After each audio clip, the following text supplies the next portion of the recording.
The privilege, sir, is mine to rise on behalf of this, our People's Progressive Party civic government, to conclude this first half of the process of consideration of Guyana's national budget for 2024.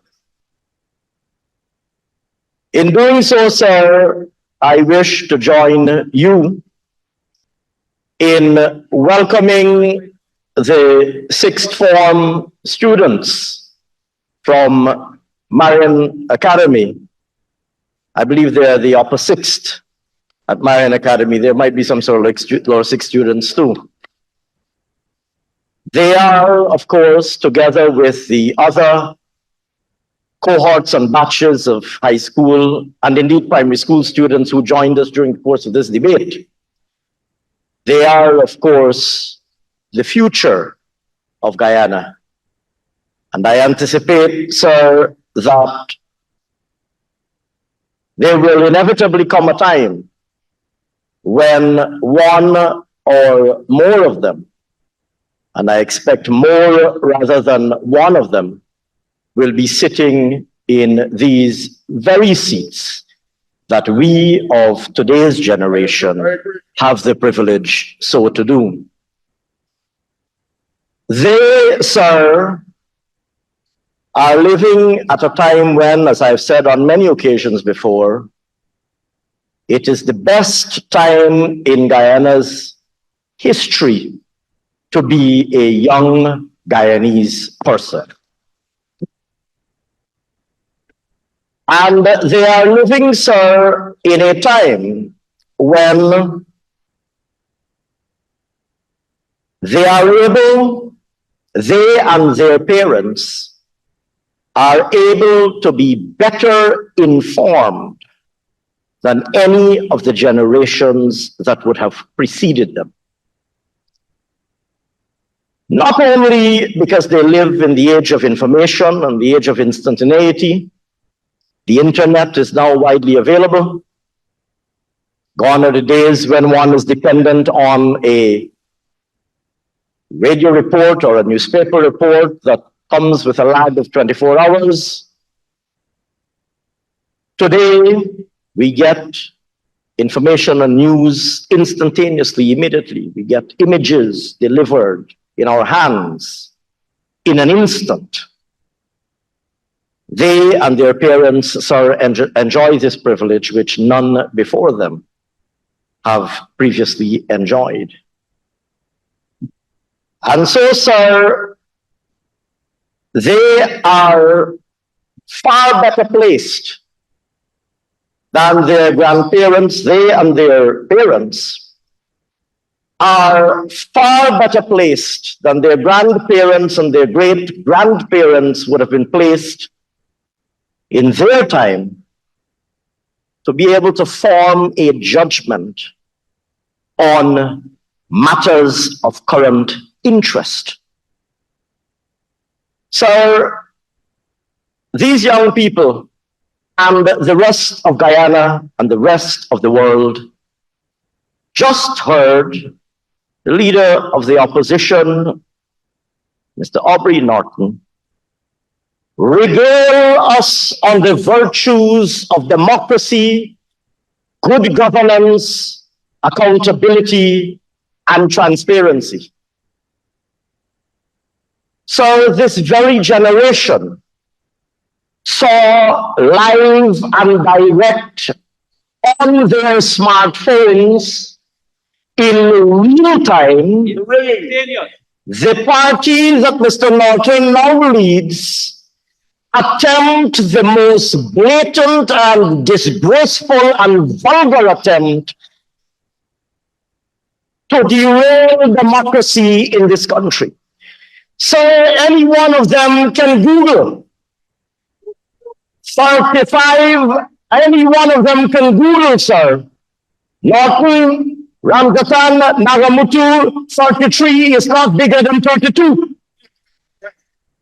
They can Google it now, and they will see the videos of, I don't want to mention eminent legal counsel associated with an honorable member. He's not in the House and he's not a member of the House, but his name is well known and his surname is well represented on a nameplate staring me in the face directly opposite.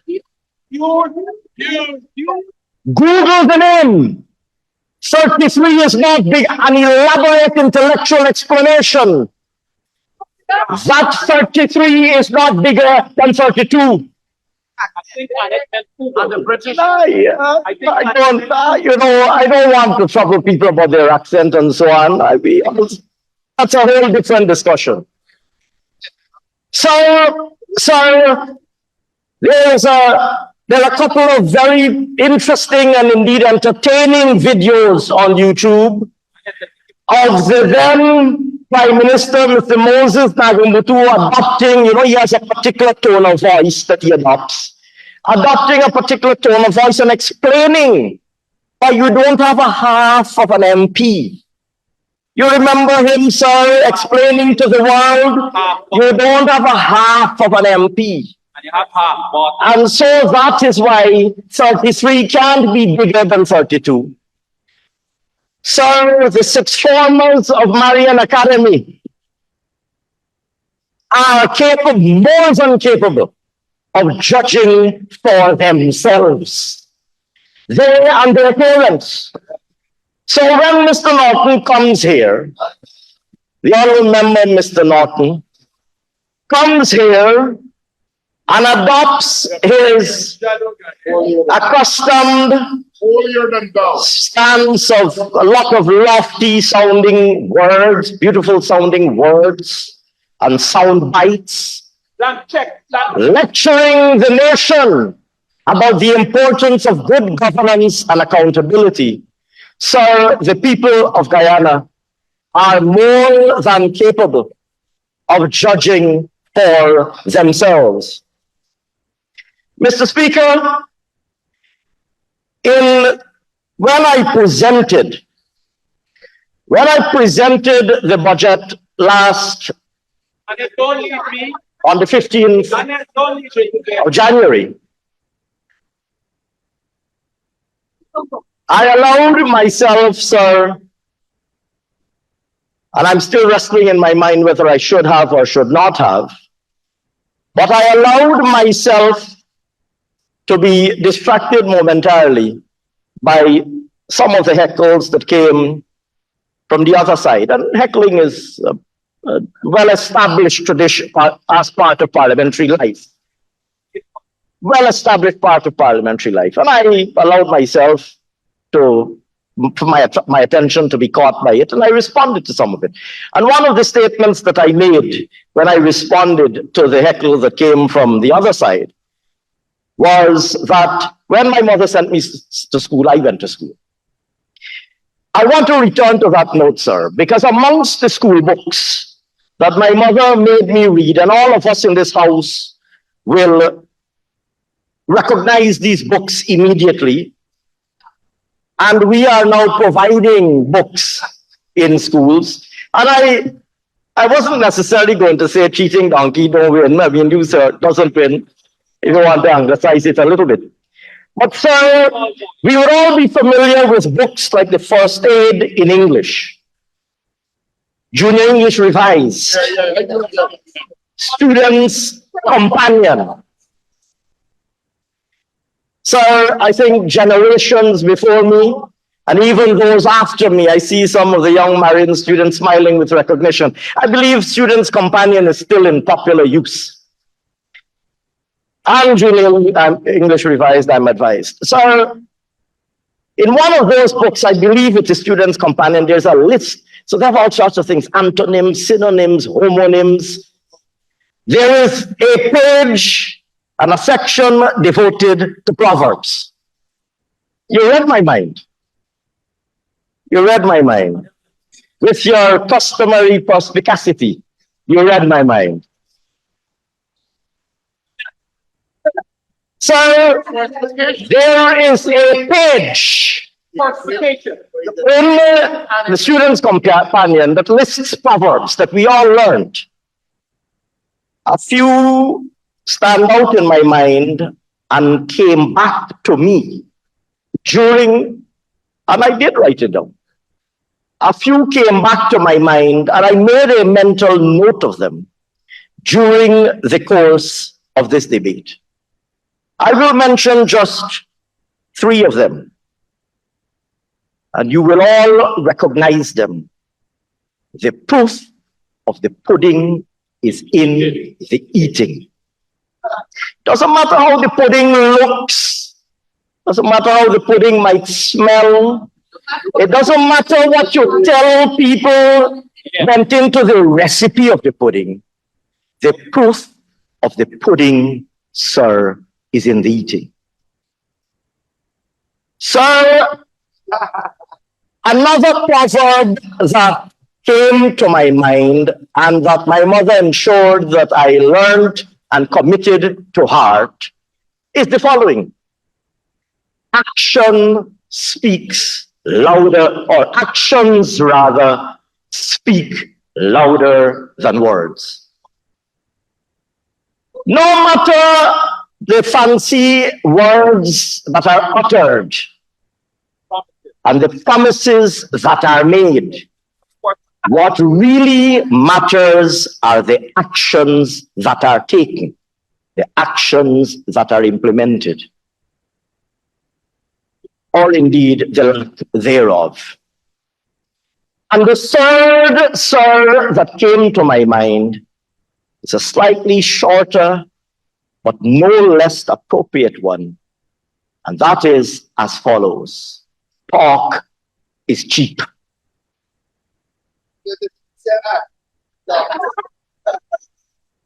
And I'm not referring to the fact that telephone rates have reduced so dramatically thanks to the liberalization that they promised and we delivered.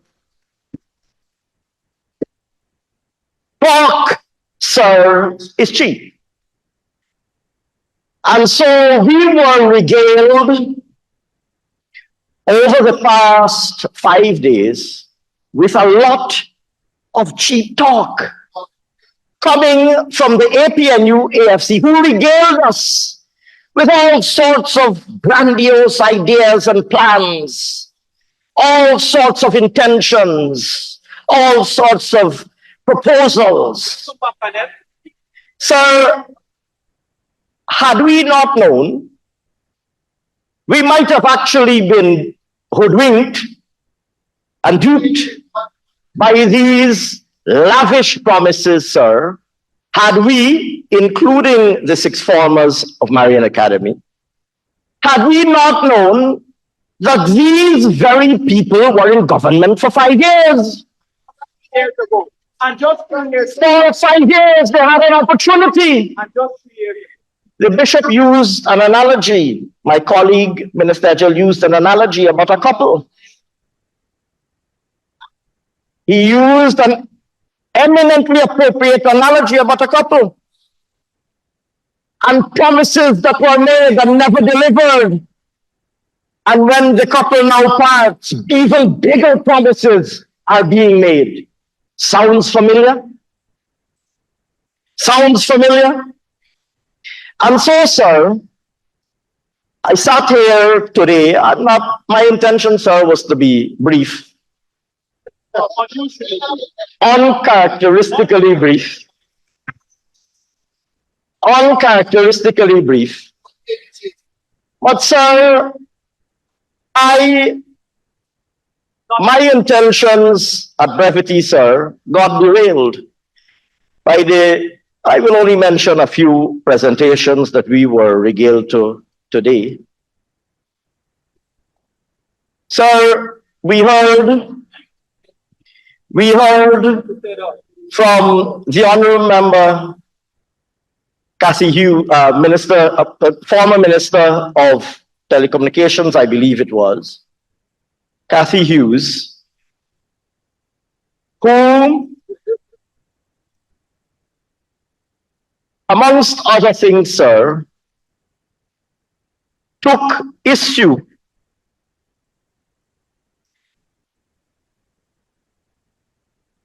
The Honourable Member Cathy Hughes regaled us with the standard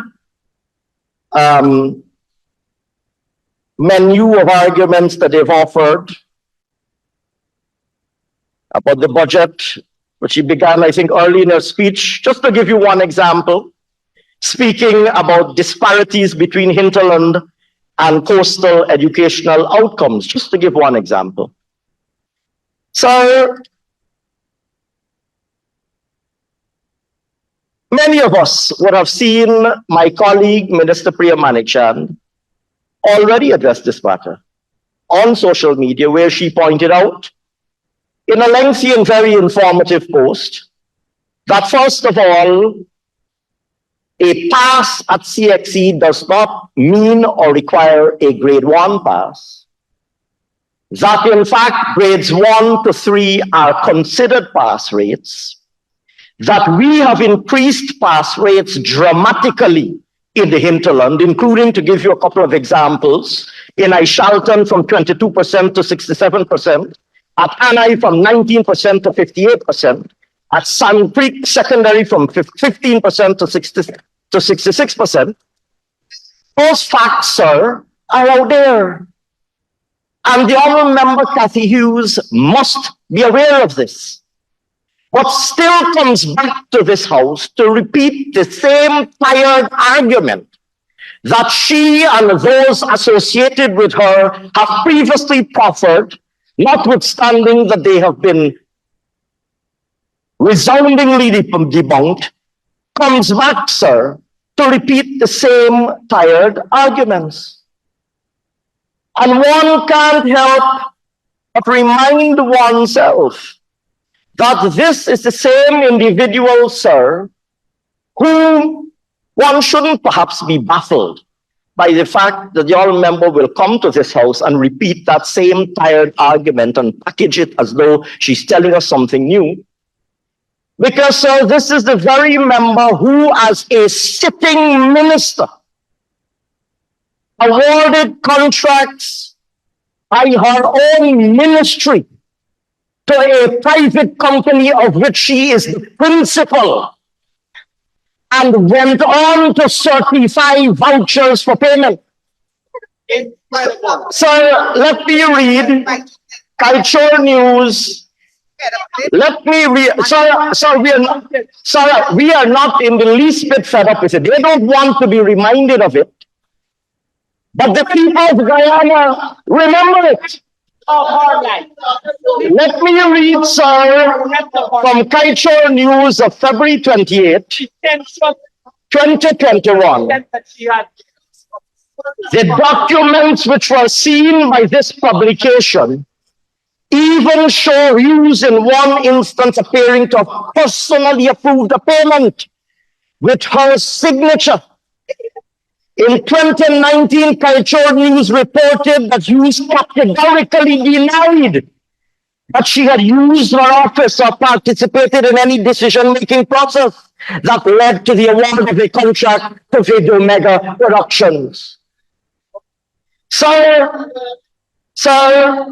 in fact, Video Mega had benefited from a grand total of nearly $19 million worth of contracts from a variety of government ministries, while the Honourable Member, as a sitting minister, continued, sir, to deny. So, sir, when they speak about friends, family, and favorites, sir, they are judging us by their own sordid standards. They are judging us by their own sordid standards. But the People's Progressive Party is not the APNU AFC and will never be. Will never be.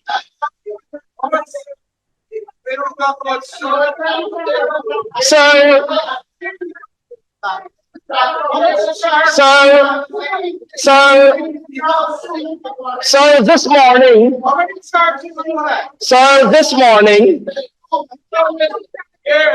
So this morning, We never let him do that. We never let him do that.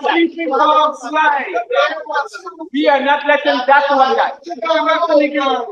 The yard, try to keep the action in front of everybody.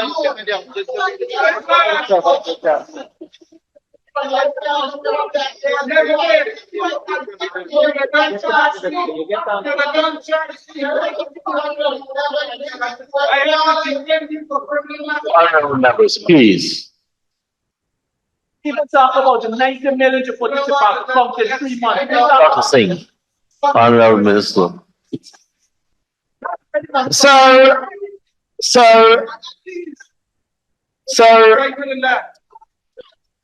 Sir,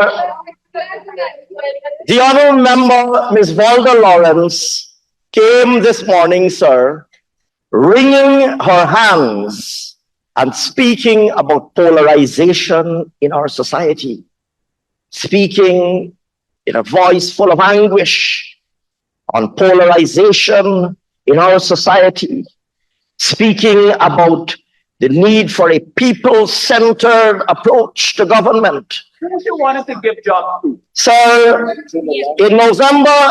on November 30th, 2018, the honorable member, Ms. Lawrence, then, I believe, Minister of Public Health, and no less than chairwoman of the People's National Congress, not a regular member, sir, not a regular member, the incumbent chairperson of the People's National Congress, said, and I quote, sir, the only friends I got is PNC. So the only people I gonna give work to is PNC. And right now I'm looking for a doctor who can speak Spanish or Portuguese, and I want one that is PNC. So she's looking for a doctor who could talk Spanish or Portuguese, but more importantly, it got to be PNC. Get that Venn diagram. No one get a Venn diagram. 𝐁𝐔𝐃𝐆𝐄 News, November 30th, 2018. Young people of Marian Academy, all of whom would have your smartphones in your hands, Google Valda Lawrence Jobs PNC. And you will find November 30th, among several others. I put to rest several others. This was widely reported, sir. But what is more, sir, is that when confronted with this statement, which incidentally was recorded, so there's a video. So when confronted with this video, the honorable member didn't apologize. The honorable member didn't apologize. She didn't deny making the statements publicly. She didn't address the criticism she received. So I will quote from 𝐁𝐔𝐃𝐄 News. Lawrence has not denied making the statements publicly and did not address the criticism she has received as a result. Instead, a statement appeared via her Facebook page and indicated that she stands by her views on the issue of jobs and unemployment. 𝐁𝐶𝐃 News, sir, she's standing by her views. She's standing by her views. And she comes here, sir, the honorable member. Stakeholders. And the honorable member, sir, I'm not going to get into the fact. I'm not going to get into the fact that her signature mysteriously also appeared on an electoral declaration for Region 4. On one of the I'm not sure in what capacity her signature appeared on an electoral declaration for a region. I don't know I don't know if she was an electoral official. I don't know what role she was playing, but I believe, sir, that matter is currently being ventilated in the courts of law. Sir, in case we were in any doubt,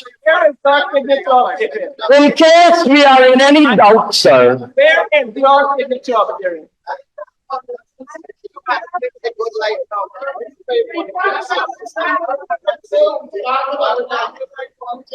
sir, in case there's any doubt,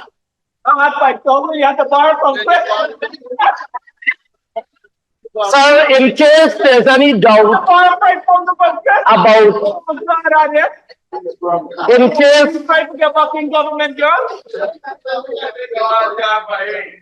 sir, in case there's any doubt about how intellectually bankrupt the APNU AFC continues to be in opposition as they were in government, I want to share, and I'm not going to get into complex arguments. I'm sharing simple examples that all of the people of Guyana can relate to.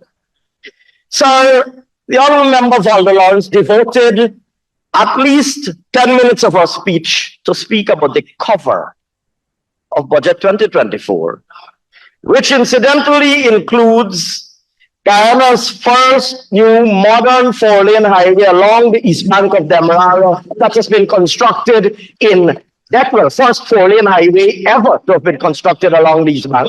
That currently serves almost 45,000 commuters every day, and that saves over 1 million man-hours a month. She made a meal, an 11-course meal of this cover. So I want to share with you what 5 years of AP and UAFC budget speech covers looked like. There. You had nothing to show. There. You know why?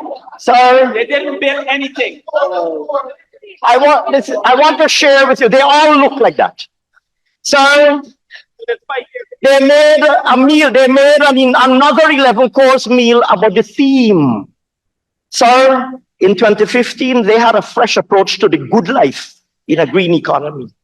In 2016, they had stimulating growth, restoring confidence. The good life beckons. So in 2016, this would have been for 2017, delivering the good life to all Guyanese. So in 2018, they were still transforming the economy, empowering people, building sustainable communities for the good life. So I will not tarry for too long on this matter, as the honorable member did, because I cite it only to illustrate that they, unable to find any substantive argument against the budget, resorted to trivialities. But I do have, I'm coming to you, honorable leader of the opposition. Don't be anxious. You're not going to be left out. You're not going to be left out, sir. We know you want Mr. Speaker, Mr. Speaker, there was a particular gem. It really is a small matter, but I can't resist highlighting it. There was a particular gem, sir. As the Honorable Prime Minister, a man for whom I have and we have infinite respect. So, as the Honorable Prime Minister approached the podium to deliver his speech, so there was all sorts of heckling about all sorts of things. And several members on that side of the House endeavored to attach to our Prime Minister a retired general of the army, a distinguished retired military officer of high rank. They sought to call him rubber stamp. Sir, they're so intellectually bankrupt, they can't even come up with an original nickname. They don't realize, sir, that the name rubber stamp will forever and indelibly and irreplaceably be associated with one man, the one and only, the original rubber stamp, Moses Nagamutu. So intellectually, I withdraw, sir. I withdraw, sir. So incapable of coming up even with their own joke. Forget that they can't come up with their own policy. Forget that they can't come up with their own idea. Forget that they can't come up with their own initiatives. They can't even come up with their own joke and their own nickname, and they want to run country. They want to run country. Yes, the leader of the opposition has this. Mr. Speaker, Ali, he has to leave.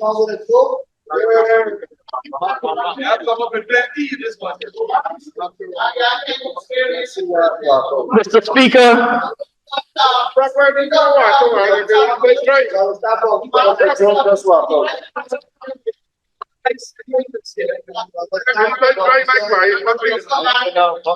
Mr. Speaker, I see that the leader of the opposition has exited the House. That's an important appointment at Bambam Ali. Sir, You cannot miss it. I don't want to speculate about where the leader of the opposition has gone, but I trust that he will return, because I don't want him, sir, to feel neglected in my presentation. Mr. Speaker,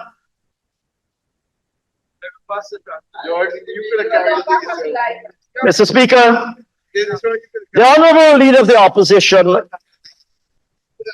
delivered amongst his gems, sir. He made much ado about the fact that I said that in 2023, we won 2 seats in Linden, whereas in the previous local government elections, we won 1. And he made much ado about this. But sir, I want to explain why this matter is a particularly sore point. I want to explain why this particular matter was deemed to be, and I want the young people sitting in this house and the young people watching on the television and through other media to understand why really did the leader of the opposition make such a big deal about this 1 seat in Linden. Sir, because the point that I made in the budget speech told to borrow a phrase, told an extremely inconvenient truth that the APNU AFC is not prepared to face. And that truth is that they were resoundingly trounced in this year's local government election. And because they were resoundingly trounced, and because it is such an inconvenient truth for them, I will repeat it, sir. Mr. Speaker, I will repeat it. We won 66 of the 80 local authority areas that were in the election in 2023. They won 14. Out of the 66 that we won 13 by a no contest because they could not find a single candidate to represent them in those 13. We won 906 seats in total. They won a grand total of 274. And even where we did not win the majority on the council, we increased our vote count and our seat count. In Georgetown, sir, we increased our seats from 7 to 11. They reduced their seats from 23 to 19. In New Amsterdam, we increased our seats from 3 to 6. And they reduced their seats from 11 to 8. And in Linden, we increased our seats from 1 to 2, and they reduced their seats from 15 to 14. But importantly, sir, we won 2,464 PR votes in Linden, 6 times the votes that we won in 2018. 6 times. And everybody knows the maths. We are well on our way, sir, with those votes that we won in Linden We're well on our way. That, you double it another couple more, and we will win by the virtue of those another national seat in the National Assembly at the next general election. And so that is why they want to make light of this matter. You move from 1 to 2 seats. Well, I'll tell you what, we got 6 times the number of votes. Take that home. I don't want to say take that home. I think there's another proverb saying, they say take that home and smoke it or chew on it or something. Yeah? Or put it in your pipe. So we won 6 times the votes that we did in 2018, in 2023. And as the saying goes, you can take that home and smoke it in your pipe. Mr. Speaker, the honorable leader of the opposition spoke. They have some old drums that they like to beat. So he spoke of Skeldon Estate. They like to cite Skeldon Estate.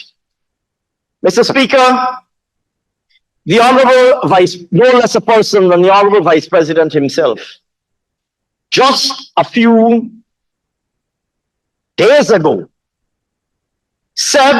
provided a detailed explanation that I think was very important because sometimes we don't remember these things. He pointed out and reminded us, sir, that we had contracted a world-class company, Booker Tate, to be responsible for designing and supervising the construction of the Skeldon sugar factory. And when the factory did not deliver on its expectations, we, the People's Progressive Party civic government, prior to debating office in 2015, took Booker Tate to court. We took Booker Tate to court to hold them accountable for their failures in relation to deliver on their contractual obligation. Sir, that matter was ultimately subject to a first decision in the court of its first consideration in 2015. If I'm not mistaken, either mere days before we demitted office or mere days after, around that period, April or May, around that period. The APNU AFC, who assumed office in May 2015, sir, owes an explanation to this country why they discontinued the legal action against Booker Tate. And up to today, sir, in 2016, a former Minister of Agriculture, Dr. Leslie, a former member of this House. I'm not speaking about the Vice President's press conference last week or the week before. I'm speaking about 2016. A former Minister of Agriculture, member of this House, former Minister Leslie Ramsamy, wrote a letter that was published in 𝐃𝐄𝐁𝐀𝐄 News. And in that letter, he said that they, being the government parties, government and 𝐁𝐔𝐃𝐄, rightfully tried to get Booker Tate, which was the contractor responsible for factory design and for completing land conversion, to take corrective action. When Booker Tate failed to take necessary corrective action, 𝐁𝐔𝐃𝐄 sued Booker Tate. That was not unjustified blaming. It was holding Booker Tate accountable. They were paid, they needed to deliver. Skeldon was not the wrong decision. Booker Tate made mistakes in the design, some of which were reckless. And I continue to quote. He says, Trotman, Professor Thomas, and others must explain why 𝐁𝐔𝐃𝐄 has not continued. I know you're quoting, but you're calling names of people in the source. Sir, he identified certain individuals, sir. He identified certain individuals whose name I shall not call because are so closely associated and appointed by the APNUSA, including one who was a chairman of 𝐁𝐔𝐃𝐆𝐄. I think there was a period when they had two chairmen because they were confused. I think two boards had been appointed. You recall that thing where somebody had published themselves. But anyway, one of them was a chairman of 𝐁𝐔𝐃𝐆𝐄. So the former Minister Leslie Ramsamy said these individuals must explain why 𝐁𝐔𝐃𝐄 has not continued the legal action against Booker Tate. Sir, that was 2016. Sir, he asked that question in 2016. We need to put this matter to rest, sir, because they like to bandy, those on that side of the house, like to bandy this business about Skeldon. We went to court. We took Booker Tate to court to hold them accountable for what they were contracted to deliver. The APNU-AFC, sir, failed to continue that legal action. Sir, and I now hear Mr. Ramjatan, trying to justify, sir, this was a, sir, the honorable member, Mr. Ramjatan says, probably it's hard, and I'm not going to repeat the unparliamentary word that he used. He said, to quote Mr. Ramjatan and to place him on record because the television can't hear his heckle, I understand. Mr. Ramjatan in his heckle now says, probably it had no merit. Probably it had no merit. I'm dropping the word that we wouldn't want our young children to repeat. Sir, probably it had no merit. Sir, a large project, at the time the largest civil works project in this country, a project that could have transformed the sugar industry and kept the sugar workers in work, a project that could have delivered 30 megawatts of electricity through the cogeneration plant. We went to court seeking to hold the contractors accountable. And I am saying here again what Dr. Ramsamy said publicly in 2016 and what Vice President Jagdeo has said on multiple occasions since. And I'm saying it here in this house. The APNU-AFC owes this country an explanation why they did not continue that legal action. If they're so concerned about Skeldon. They were never concerned, Ashni. But the reality, sir, they were never concerned. The reality, sir, as my good friend and young brother, Minister Charles Ramson says, is that they were actually not really concerned at all. Because they are in the habit of feigning concern. They're in the habit of feigning concern. But in reality, they are not in the least bit concerned. 7 years So I'm quoting Minister Ramsamy from 2016. Young people of Guyana, on November 21st, 2016, sir, may I address the young people of Guyana through you? On the 21st of November 2016, Dr. Leslie Ramsamy wrote a letter in Culture News, and the caption of the letter is, Skeldon was the right investment decision at the time. Google it and read the letter and see whether from 2016 to today, we are in 2024. See it from 2016 to 2024. Anybody in the APNU-AFC has ever explained why they recklessly abandoned that legal action. Up to today, they can't provide an explanation. But they come here and they beat their drums about Skeldon. They beat their drums and they thump their chests as they are wont to do. They beat their drums and thump their chests about Skeldon, and they wring their hands about Skeldon workers and sugar workers and the poor people of Guyana. But the reality is that they do not care. Right prices and care about right prices.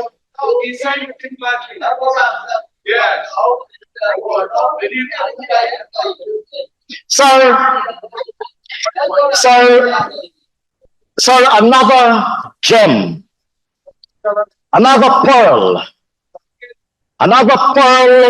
of the Honourable Member Mr. Norton's presentation was when he spoke about planning.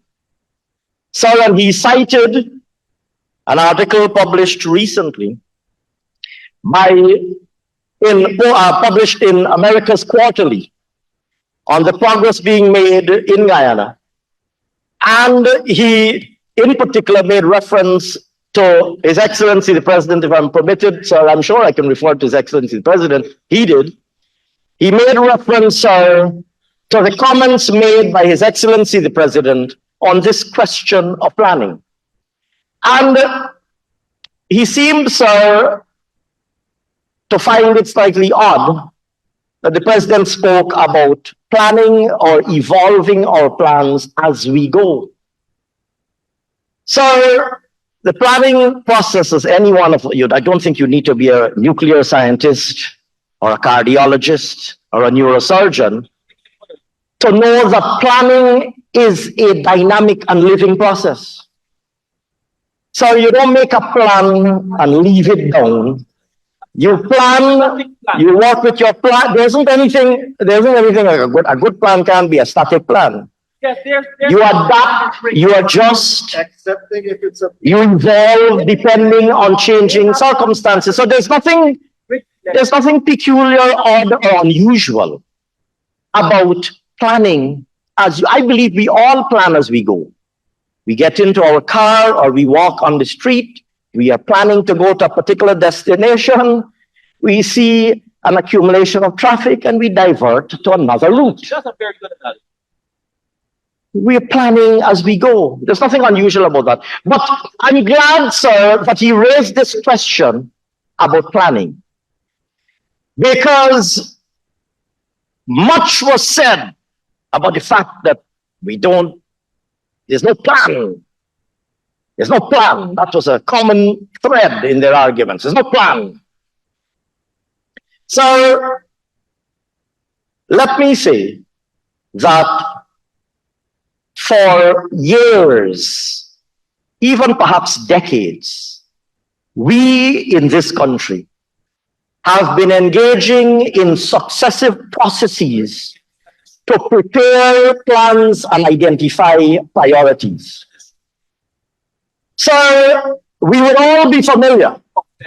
We would all be familiar, sir. Let's go back all the way back to when Vice President 𝐁𝐔𝐃𝐆𝐄 was Minister of Finance. So we would all recall the widespread national process,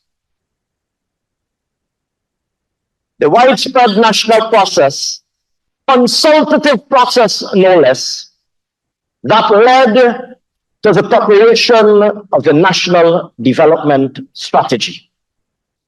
In fact, in those days, the Carter Center provided valuable support to us because our government institutions were so severely decapitated by the pre-1992 dictatorial years and years of destruction. And so the Carter Center, having played a role in the restoration of democracy, also played a role in rebuilding of institutions and development of this National Development Strategy.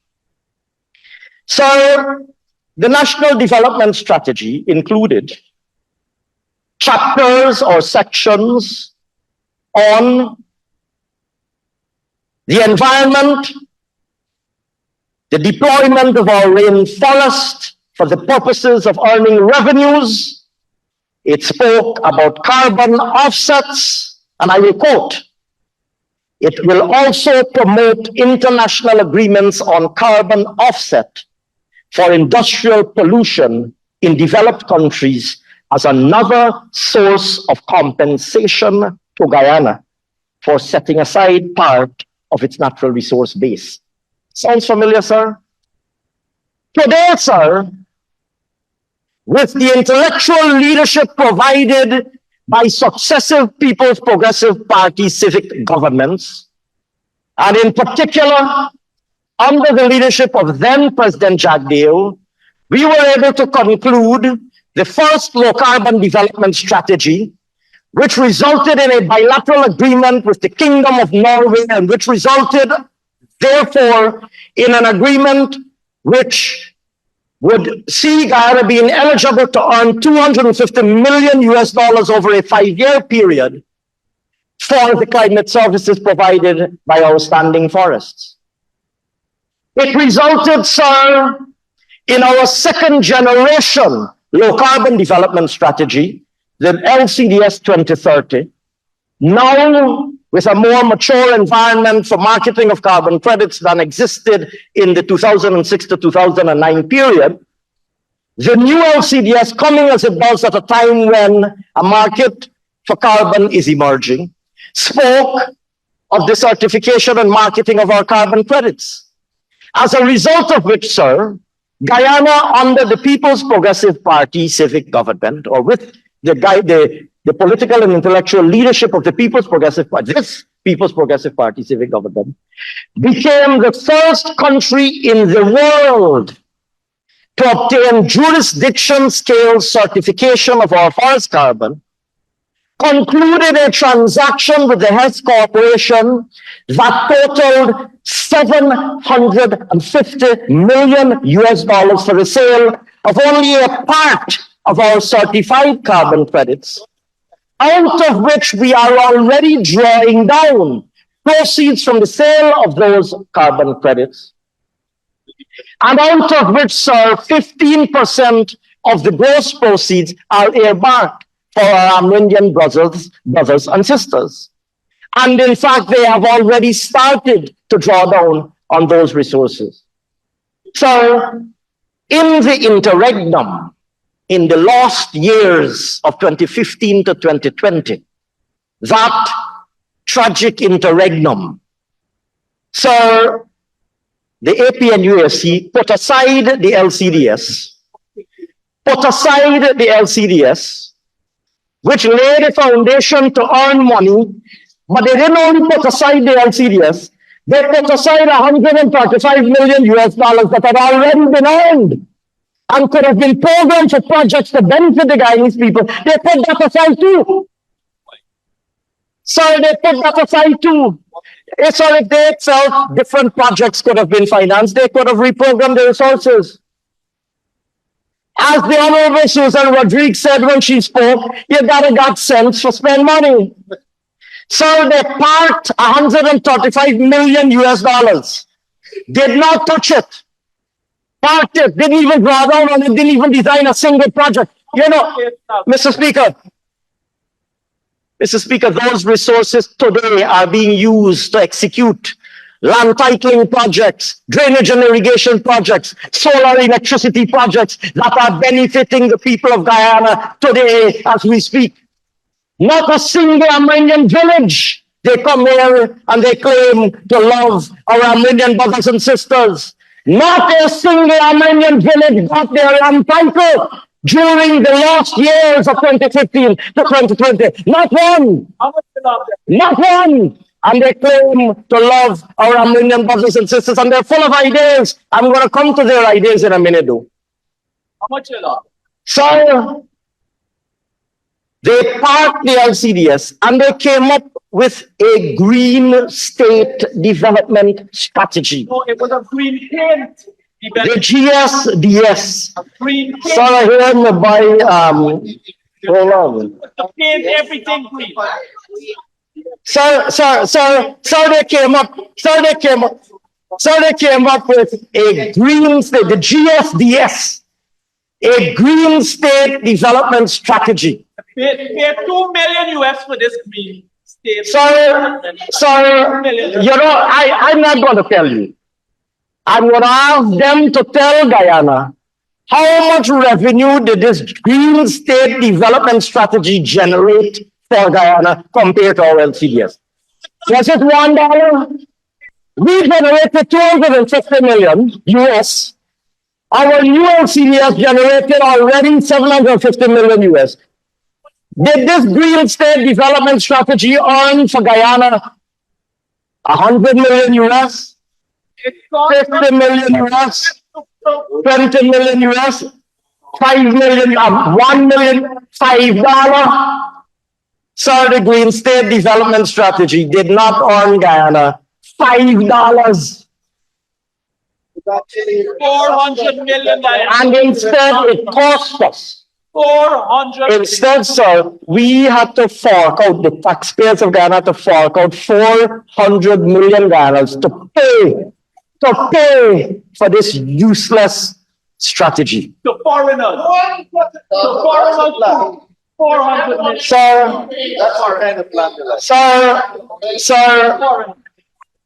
small wonder, sir,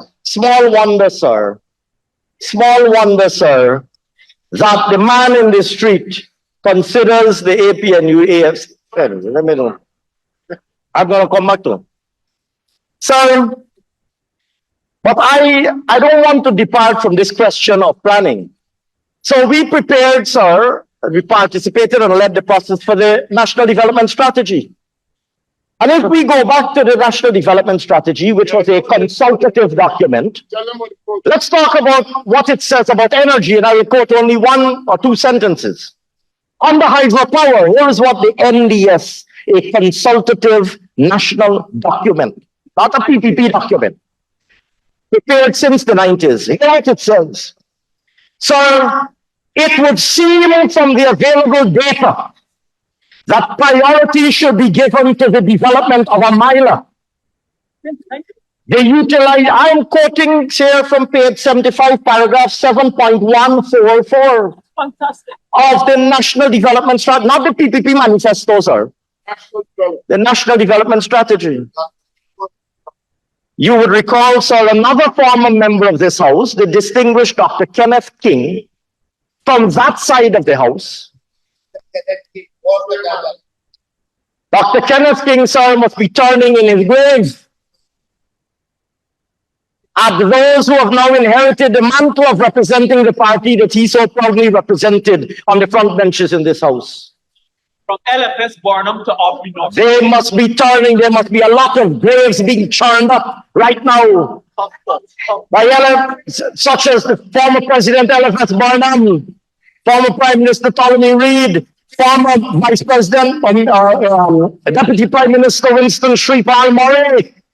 These gentlemen must be turning in their graves to see the shadow that their party, the People's National Congress, has become. They indeed, I gather they've been fighting amongst themselves to see who is shadowing whom. So these distinguished gentlemen would be turning in the graves to see the big, colossal disaster of a shadow that they have collectively become. So let's move on. The NDS also speaks about roads. I haven't started to quote from the PPP Manifesto. I'll be there in about half an hour, sir. Yeah. So on roads, the NDS says a north to south highway. I want you to listen carefully, you know.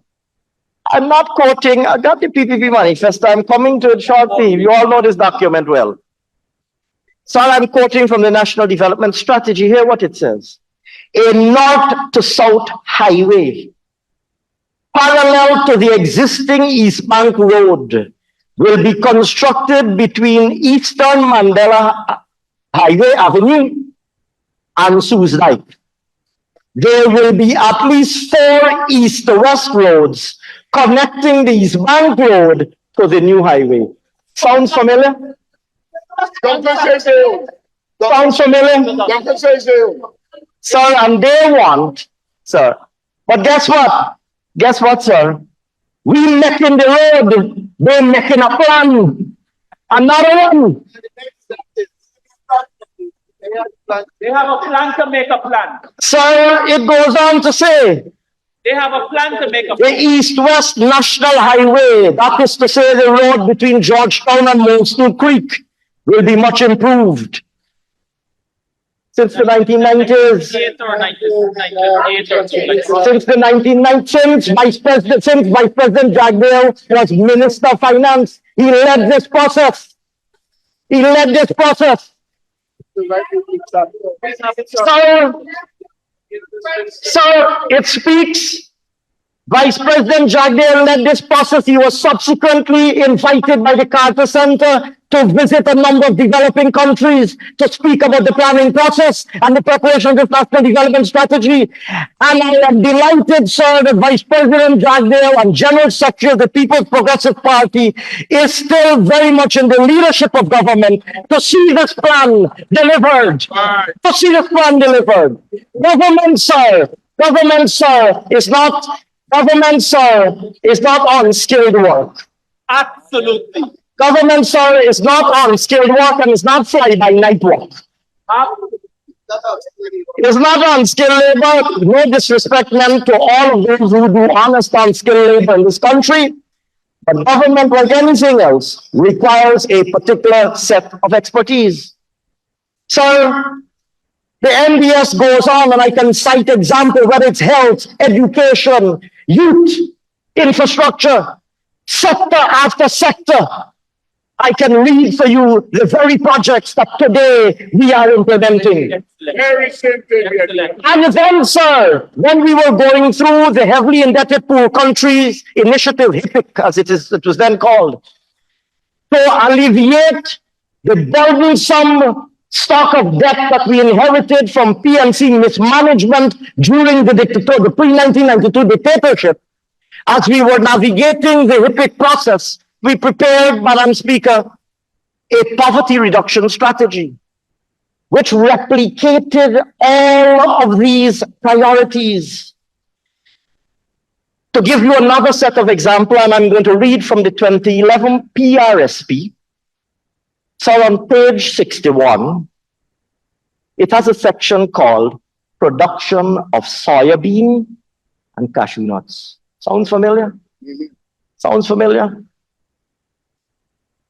It says another important subsector that holds production for income generation and poverty reduction is the production. Listen to these words. Listen all the way to the end. And this was 2011, you know.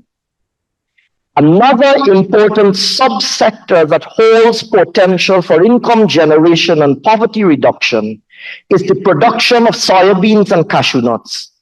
Listen to these last few words. For export and stock feed.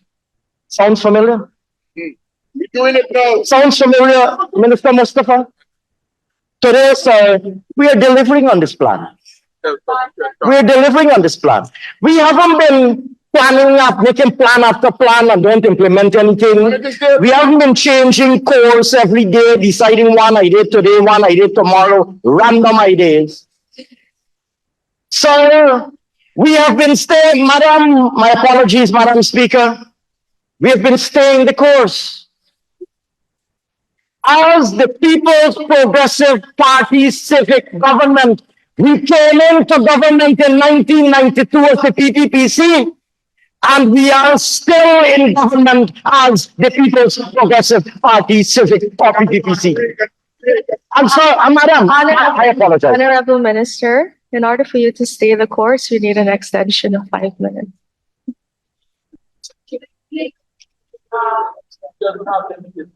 May I please you, Madam?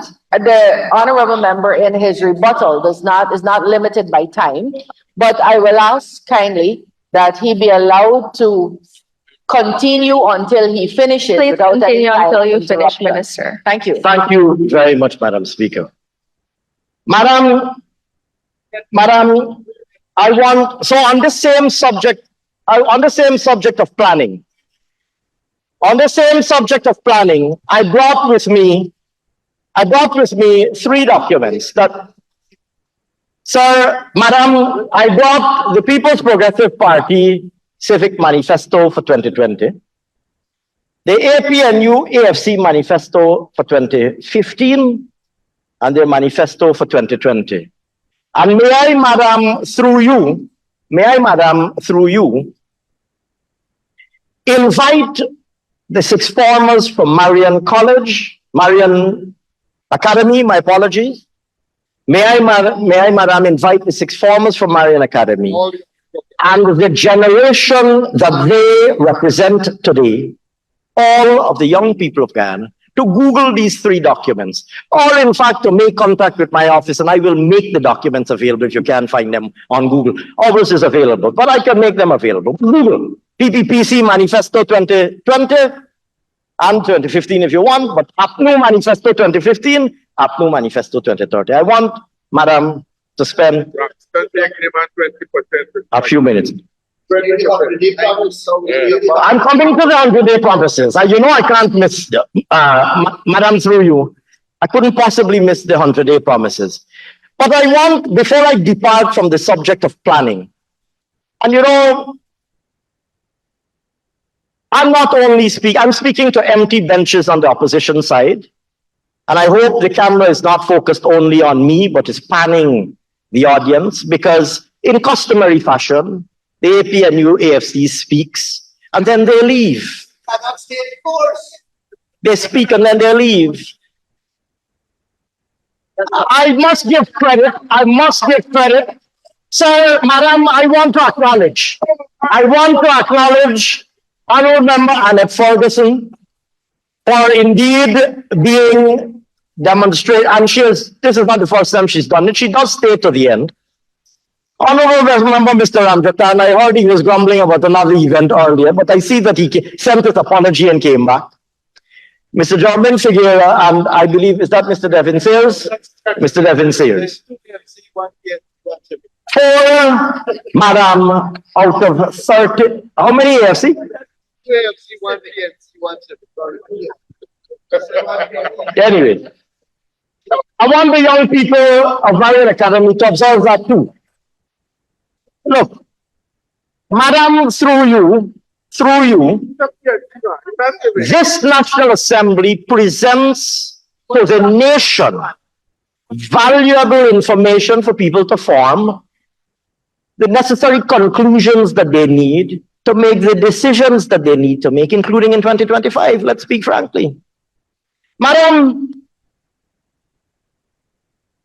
I want to share with you some excerpts from the because you know a lot was said about these plans. I refer to some of our plans, and I believe I illustrated to you that we are now in the mode of delivering on those plans. So I think I made that point.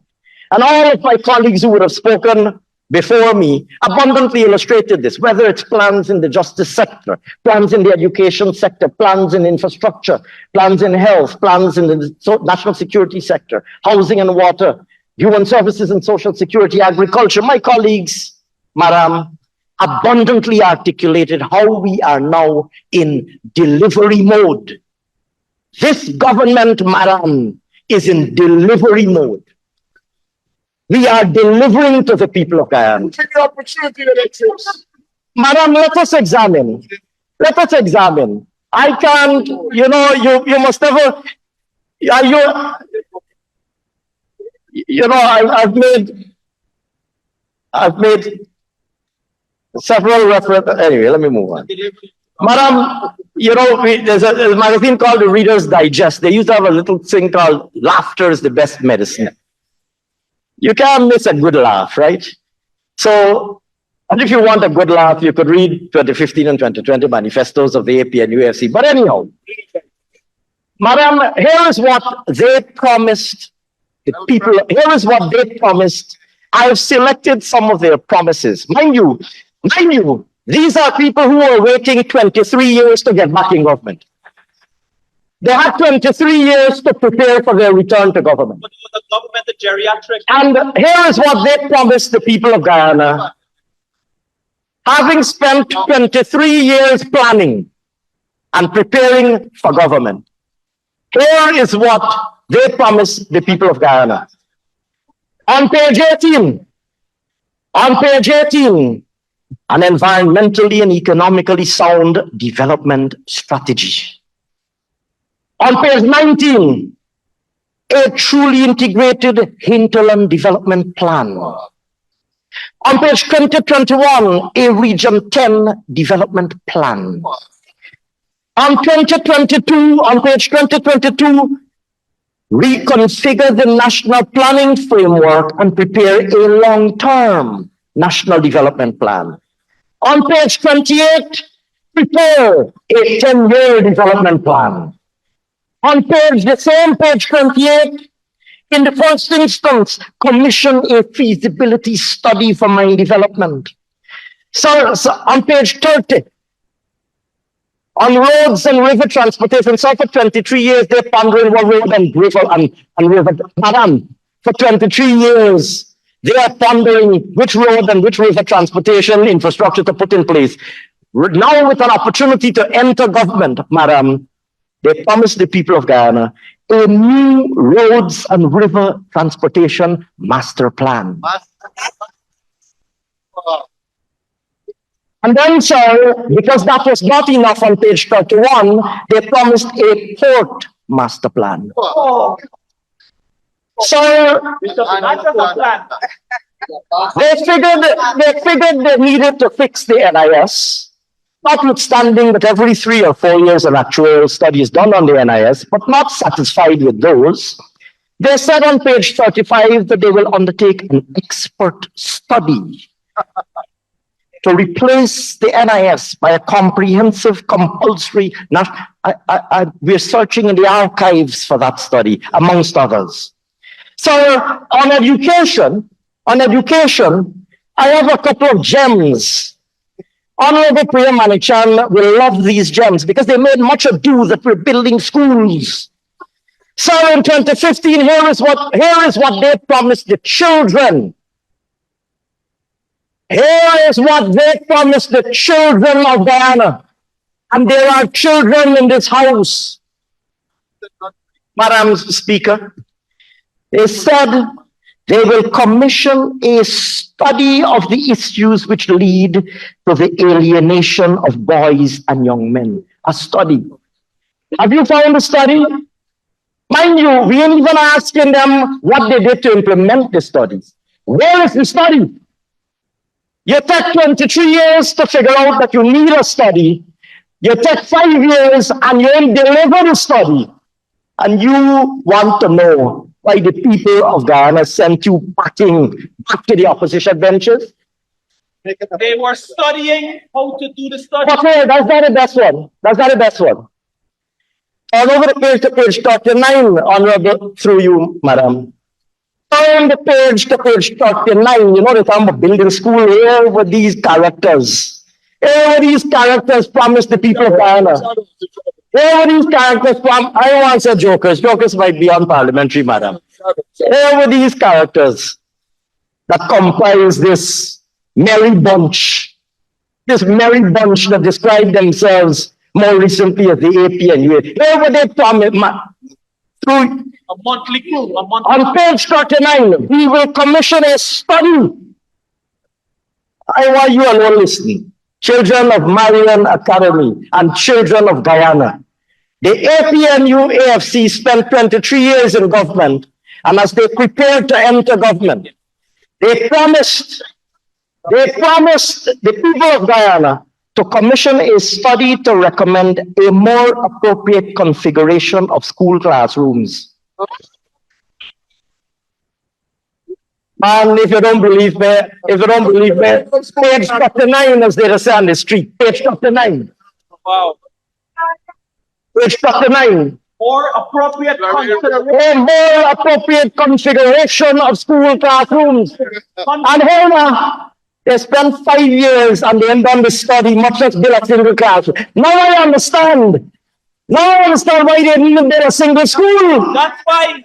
Because they didn't finish the study to figure out how to configure the classroom. That's right. In fact, they believe that they didn't have the right funds to it. Madam,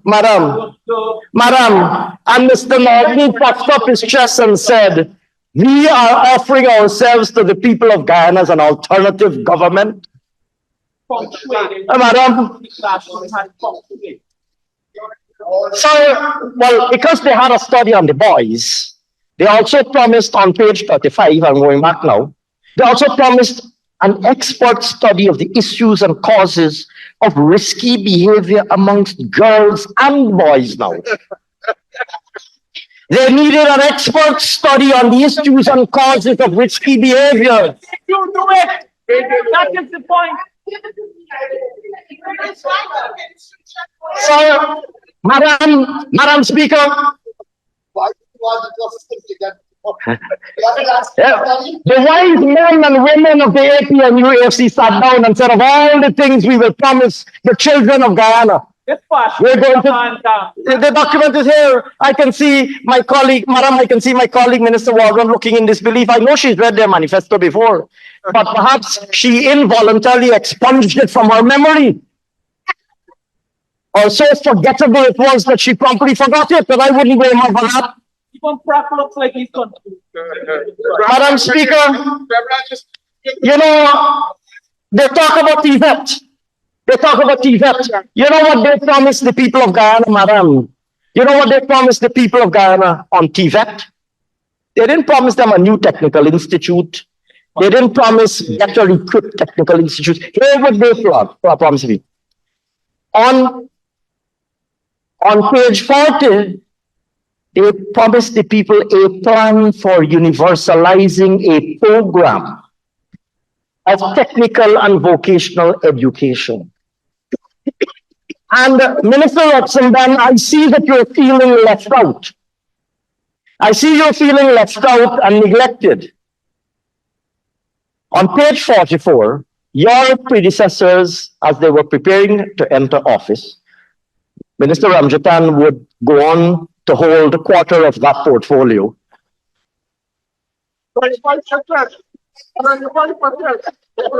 Through Madam Speaker, Minister Robson-Ben, on page 44, they promised a comprehensive public security plan. But because that was not going to suffice, they also promised a sustained national crime prevention plan. One is on page 44 and one is on page 48. I suspect there are two different plans. Former Minister Ramjatan said he left a big briefing book. I hope the big briefing book that he left for you included both the public security plan promised in page 44 and the national crime prevention plan promised on page 48.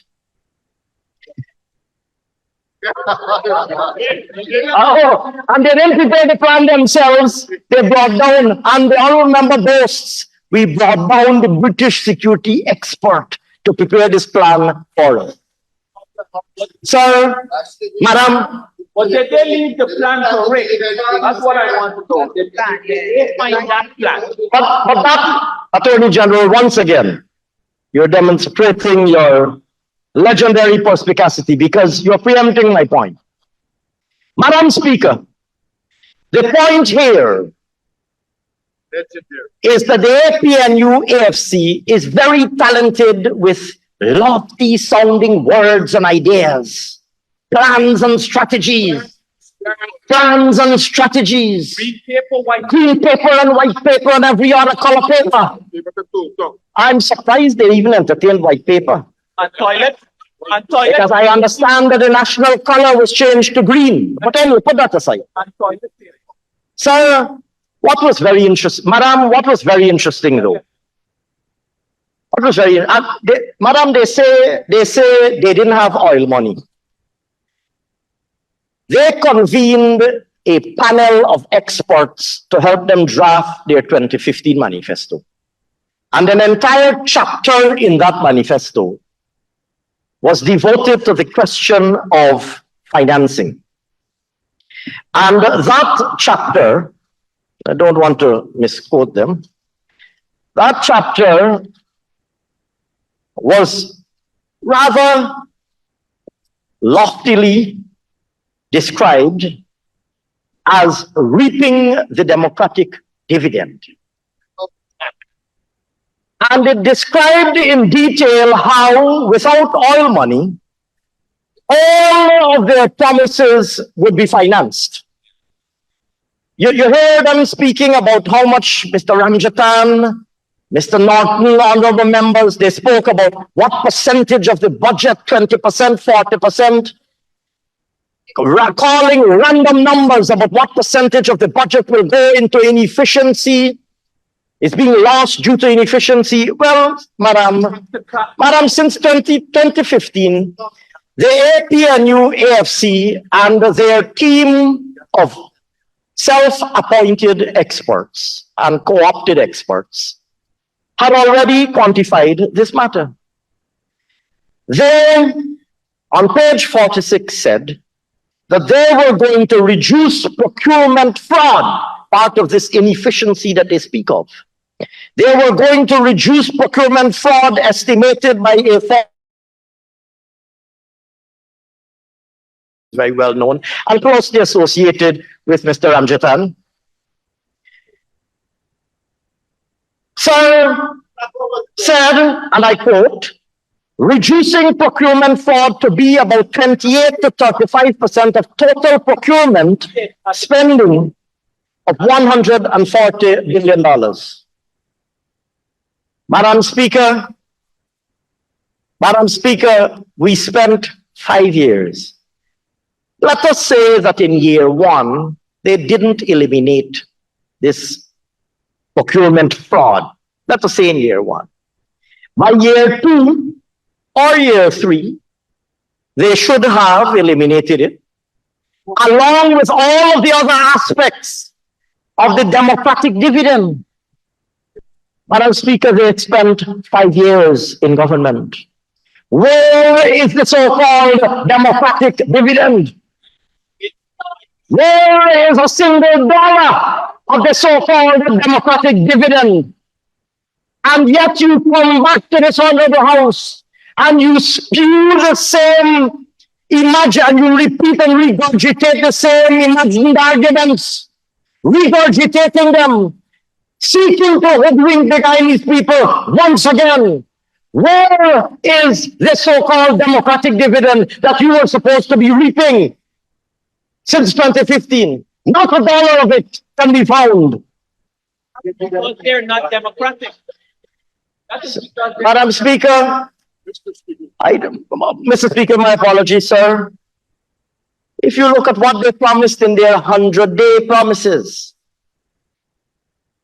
liberalization of the telecom sector. Mr. Speaker, significant increases for government workers, including nurses, teachers in primary, secondary, tertiary education, security personnel, civil servants on the traditional payroll. Mr. Speaker, they promised a 10% increase in the wage bill. They didn't deliver that.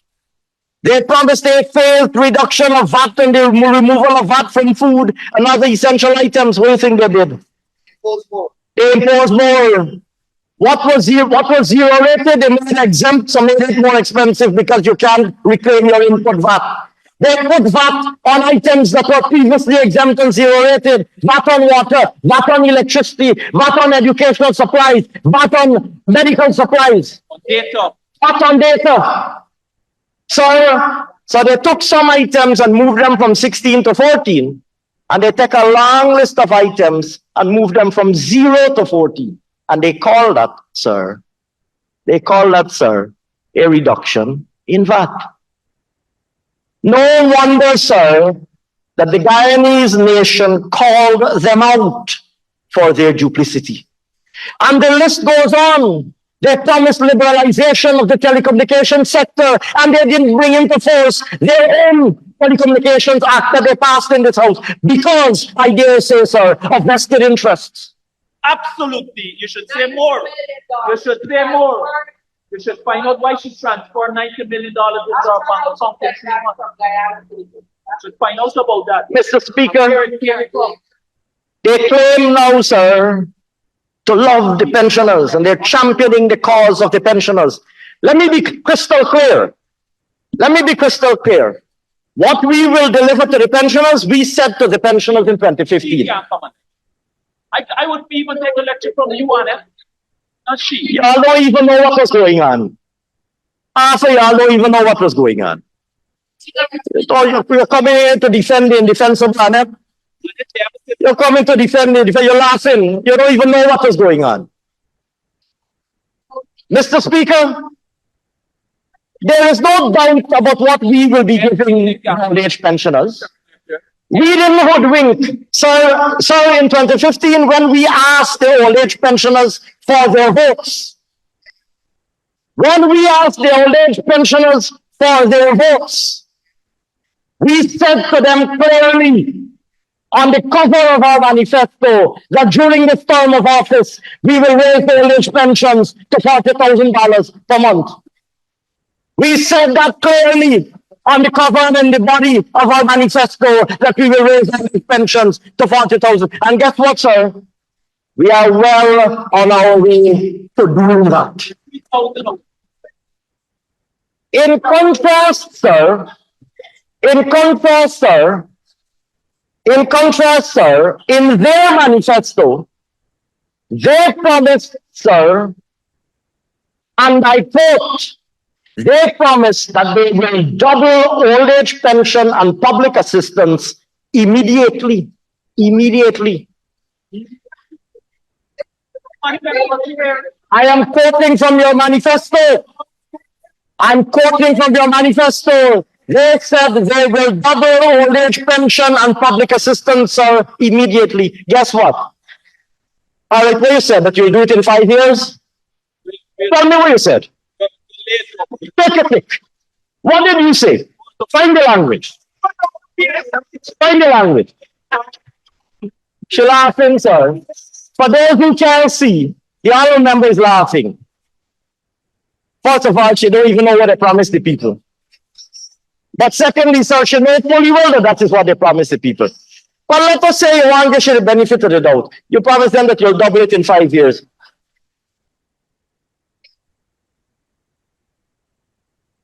Mr. Speaker, they spent 5 years and they move old age pensions. You know what is the average increase over 5 years? 1,400, no, give them a little note. $1,475 a year. 5 years? Every year, over 5 years, they raised old age pensions by an average of $1,405. What happened? That didn't require our money.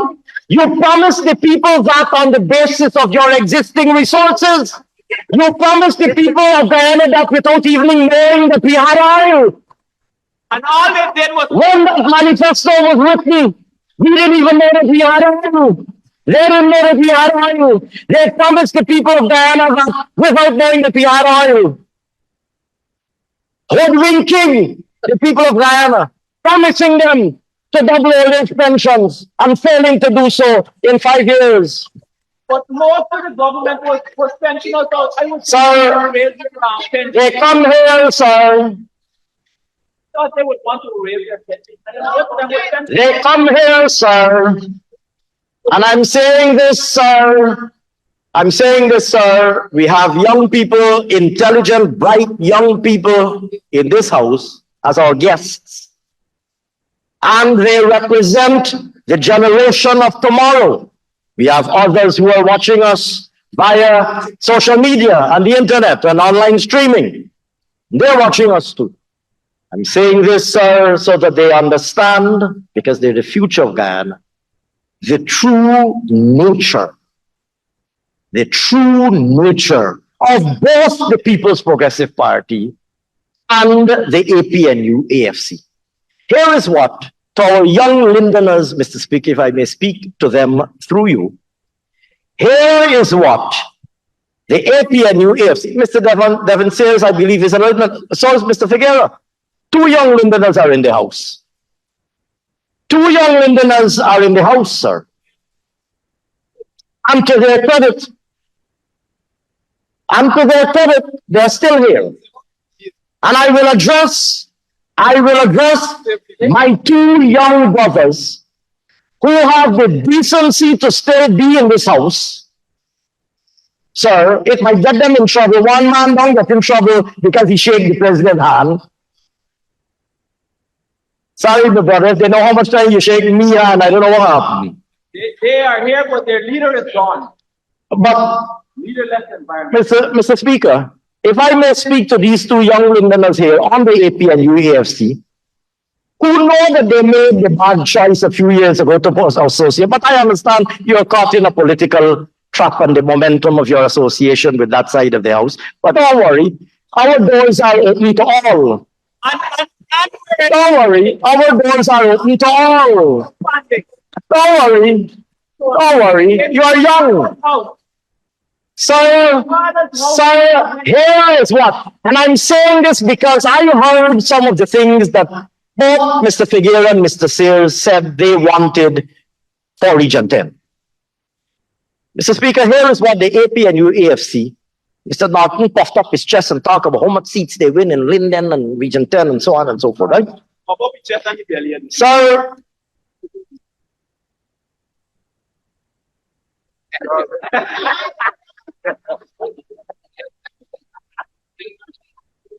don't distract me here, Minister Mustafa. So, they promised the following. Create in 2015, you know.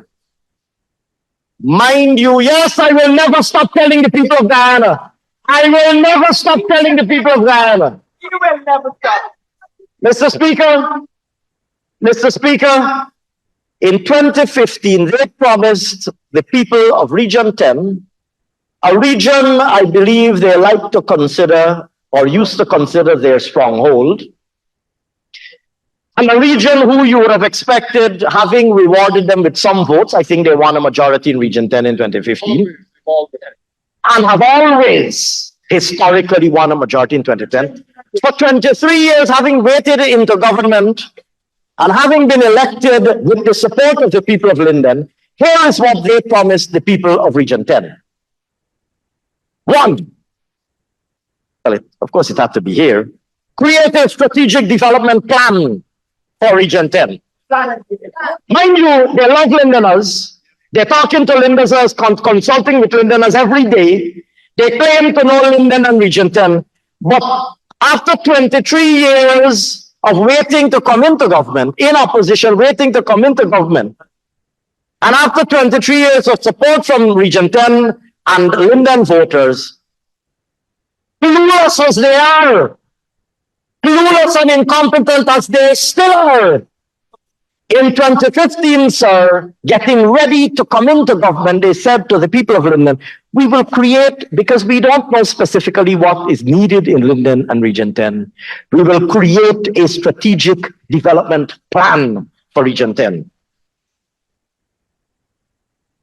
So, I don't know where the plan is. The people, a fair number of people in Linden and Region 10 gave you their votes. Where is the development plan? I ain't even asking you whether you deliver on the plan or implement it. Where is the plan? Where is the plan? Anyway, it didn't stop there. They said we will rescue and modernize the bauxite industry. So a lot of people in Region 10, used to work at a company called Rebuttal. A lot of people from Linden, a lot of people from Aichuli, a lot of people from Kwakwani, a lot of people even from New Amsterdam in Region 6 used to work at Rebuttal. Mr. Speaker, you know who was the president of the Trades Union Congress? You know who was is it president or general secretary? I get these positions mixed up sometimes. Not Lincoln Lewis. Lincoln is the GS. So the president. I'm not calling Mr. Lincoln Lewis, I'm clarifying to rule him out. You know who was the president? Not the position occupied by Lincoln, the position occupied by the other leader. I think it's president. You know who's the president of the Trades Union Congress? A particular trade union is associated with the teachers' union. Miss Coretta McDonald. And the honorable member, Miss Coretta McDonald, and the others in the PNC, including the then Minister of Labor, came together and harassed this investor, did nothing to facilitate conciliation and agreement between the investor and the workers, and chased the investors out of the Berbice River, resulting in the closure of the Minister of Finance, you know, imputing on an honorable member, chase out Mr. Speaker, they presided over a situation that resulted in the ultimate departure of an international investor in the Berbice River producing bauxite, ensuring that the Berbice River remains well dredged, ensuring that more than 1,000 families have an income, Linden families, Aichuni families, Pakwani families, and the Amsterdam families. And they come here today, sir, and say they love the bauxite workers. Where is your rescue and modernization? Where are the results of your efforts to rescue and modernize the bauxite industry? They said, thirdly, sir, that they will invite and support foreign investment from reputable and known multinationals to develop an aluminum industry. Not bauxite, not alumina, an aluminum industry. I don't know if they understand what is needed for an aluminum industry. Sir, where is the investor? As a matter of fact, where is the plan? Sir, they said they will create new jobs. You know what they did? They closed the call center and put nearly 200 young people out of their jobs.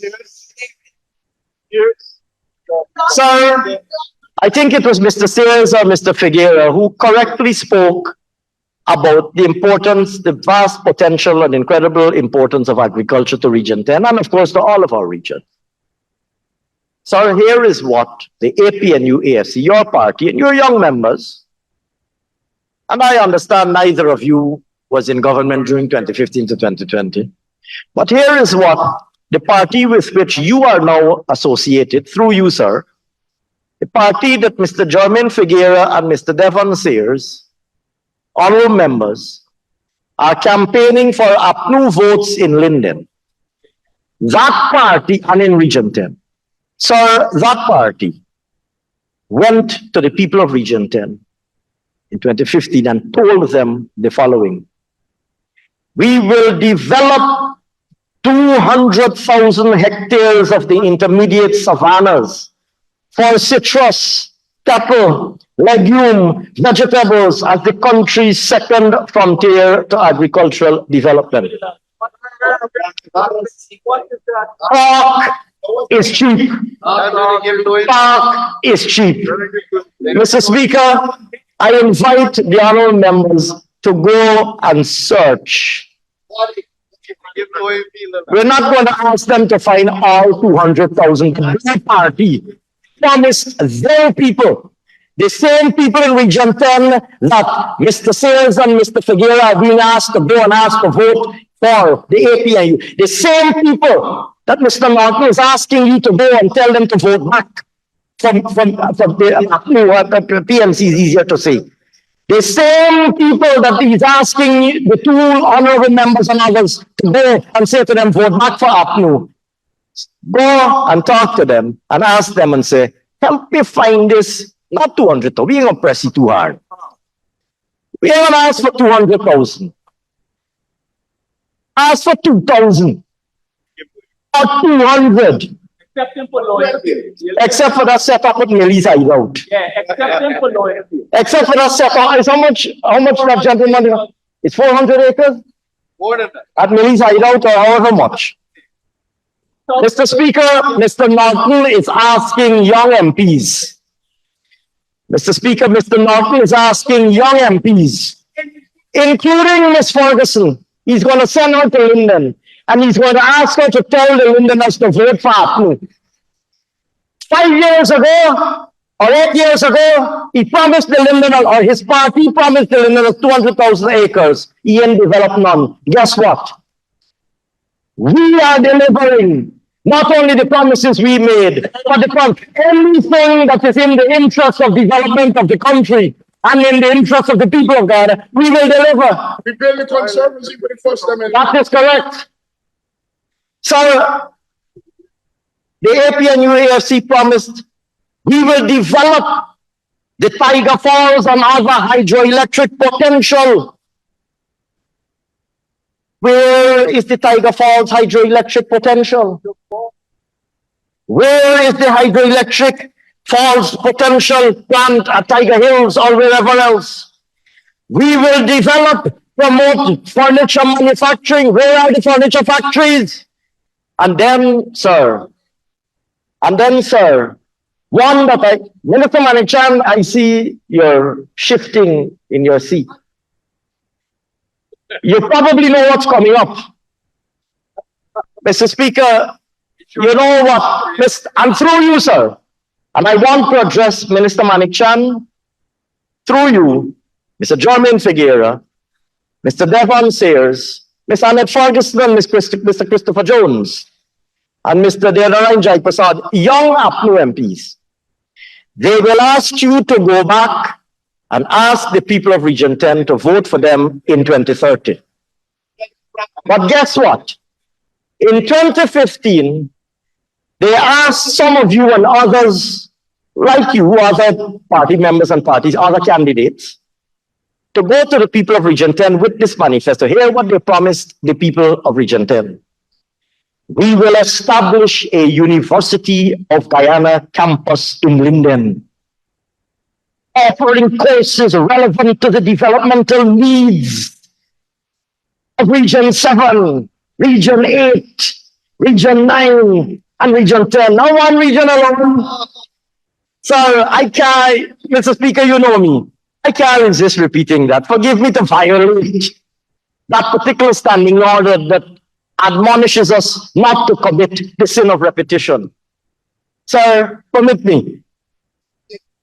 On page 21, point number 11, APNU AFC promised the people of Region 10, and in fact the people of Region 7, 8, and 9 too, we will establish a University of Guyana campus in Linden, offering courses, not just general courses, offering courses relevant to the developmental needs of Region 7, 8, 9, and 10. Forget the piece about what kind of courses. Show me the campus.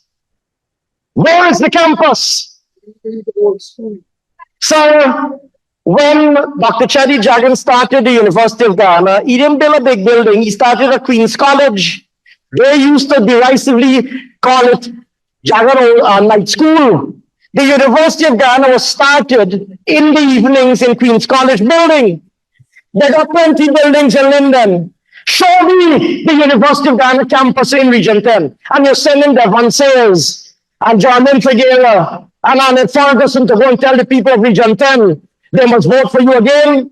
No wonder we got 6 times as many votes. And you wait for 2030, 2025. We will demolish you in the same Region 10. We will demolish because the people of Region 10 will not forget you, and they will certainly not forgive you. Sir, not to be outdone, sir. Not to be outdone, sir. We like showing people we can't outdone. Plenty more. Sir, not to be outdone, they also had promises. Sir, not to be outdone, they also had promises for our hinterland and Amerindian brothers and sisters. I will mention 5 of those promises. One, an environment, this is what they promised, sir, to our Amerindian brothers and sisters. An environmentally and economically sound development strategy, of course. They rather vaguely worded the economic empowerment of hinterland people with requisite capital resources and capacities for agricultural development, housing and road construction, manufacturing and services. Even the Honorable Member, Minister Manichan, is mesmerized by this lavish verbosity. This lavish verbosity. Don't worry, there was also a truly integrated hinterland development plan. Not an ordinary hinterland development plan, but a truly integrated one. They also promised the development of the indigenous peoples in such a manner, on such terms that do not force those citizens to migrate from their communities. They promised firm policies, legalities, and standards of best environmental practice. Mr. Speaker, putting aside this incomprehensible verbiage, and I'm trying to be polite here, putting aside this incomprehensible verbiage, sir, what did they deliver to the Amerindian people? They terminated the CSO program and put more than 1,000 young Amerindian boys and girls out of work. They abandoned the land titling program and did not give any village their land titling. They suspended the LCDS and did not disburse the LCDS resources to the projects that were intended to benefit the Amerindian communities. Collapsed the OLPF, amongst others. And, sir, the list goes on. My point, Mr. Speaker, is the APNU AFC now enjoys everlasting notoriety for grandiose promises, even if many of those grandiose promises are unintelligible. They now enjoy, as they fully deserve, eternal and everlasting notoriety for lofty words, grandiose plans, and delivery of nothing at all. And they want to know why the people of Guyana sent them packing in 2020.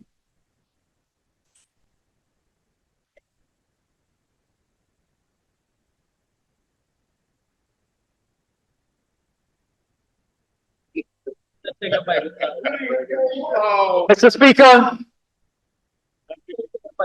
every single sector of the economy, and I can't let this pass, every single sector of the economy was destroyed by the APNU AFC in government.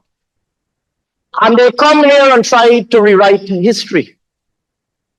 Let me give you, sir, a few examples. Let's take sugar.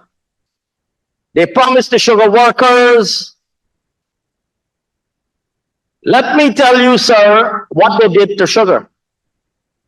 Mr. Speaker, in 2014, and I'm only going to give two examples. In 2014, the last full year that we were in government, sugar production was 216,186 tons. 216,186 tons. In 2015, a year in which they were harvesting canes that were planted by us in 2014, and a year in which we spent almost 5 months in government, total sugar production was 231,076 tons. And I recall their former Prime Minister,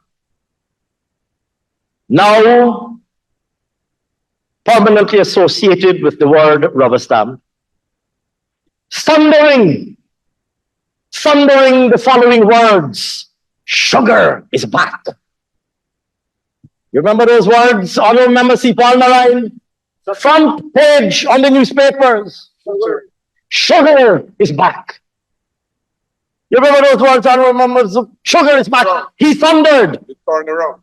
Sugar has been turned around by 7 months of APNU AFC.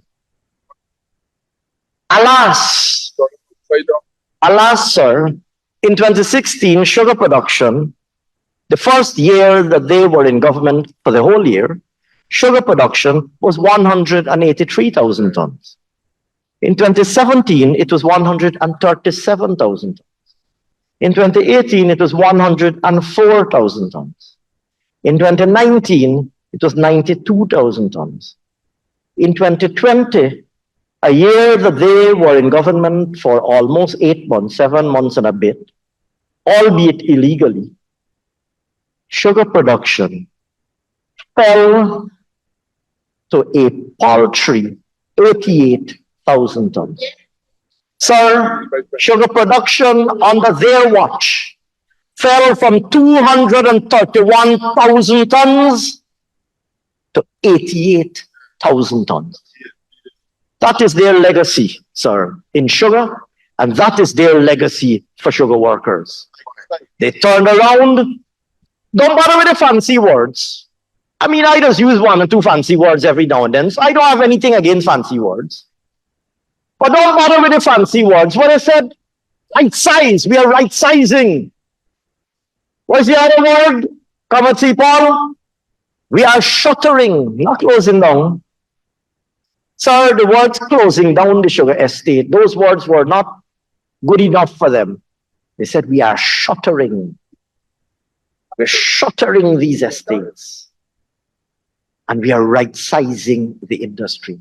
Sir, fancy words for sending more than 7,000 sugar workers out of work, taking the incomes away from more than 7,000 families who were directly dependent on the industry, and tens of thousands more, and catapulting those communities, not those workers, catapulting those communities into deep, harsh, and cruel poverty. That's correct. You know how many children could not go to school because their parents couldn't afford to anymore? You know how many corner shops were closed? And guess what, sir? Guess what? In their typical style, they commissioned, sir, they commissioned, sir, a COI. Look, the COI report here. They commissioned a COI. A commission of inquiry on 𝐁𝐔𝐃𝐆𝐄. Their own COI did not recommend closing the industry. They threw away the COI report and shuttered the estates. Sir, and that is replicated across every sector. Let's take timber. Let's take timber, sir. Let's take timber. Sir, in 2014, the last year that we were in government for a full year, Guyana produced 531,000 cubic meters. 531,000 cubic meters of timber. Sir, I want you to listen to this trajectory, sir. In 2015, 530 came down to 457. In 2016, 457 came down to 353. In 2017, 353 became 377. In 2018, 377 became 385. In 2019, 385 became 371. In other words, sir, the last full year, and in 2020, it went down to 344,000 tons, cubic meters. In other words, sir, over the 5 years of APNU AFC government, the timber industry's production, aggregate production of the timber industry, moved from 531,000 cubic meters to the grand total of 344,000 cubic meters. A complete collapse. I'm bankrupting the Forestry Commission. And they have a member, sir, who was on the board and came here and pontificated on all manner of things, but who presided over the bankrupting of the Guyana Forestry Commission and the destruction of the forestry sector. You know what that did to the economy, sir? Mr. Speaker, in 2014, sugar exports, they spoke about sugar exports, but they didn't go back long enough. Sir, in 2014, Guyana exported $88 million worth of sugar. You know in 2020 how much we exported, sir? From $88 million worth of sugar exports in 2020, we exported $24 million worth of sugar. In timber, from 53, they talk about value added and all sorts of fancy words. In 2014, we exported 53.4 million US dollars worth of timber products, 53.4 million US dollars. So by 2020, timber exports totaled 27.7, from 53.4 to 27.7 million US dollars. Just about a half. Imagine decimating the forestry industry by a half. And this story was replicated over and over and over again. We heard that they didn't build any school. They didn't build any new hospitals. They did, well, and they're not embarrassed to claim the Renal Hospital that they left for us. So every single sector was left in disrepair. But Mr. Speaker, I want, as I come to the second half of my presentation,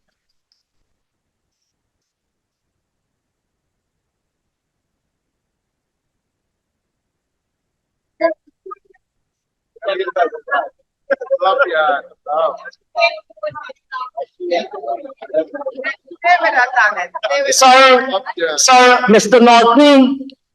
Norton spoke a lot. Let me see the direct quote. I don't know. He spoke a lot about the ordinary Guyanese family, that you need to listen to the people. He said you need to listen to the people. And he said that we are anti-middle class and anti-working class. And he said that the APNU-AFC offers itself to the people of Guyana as an alternative government. And he said that the budget does not help the people. My colleagues have more than adequately addressed their respective sectors. I want, sir, like I said, as I start the second half of my presentation, to zero in on just about 2 or 3 particular measures, and to use, because of what I believe will be its effectiveness, use the medium of a typical Guyanese family to illustrate what the APNU-AFC did to the typical Guyanese family and what we have had to repair and restore. And I'm only going to focus, I'm not going to focus on the 200 taxes and all of those other things. I'm going to focus on just, we don't need to provide it, your own budget speech.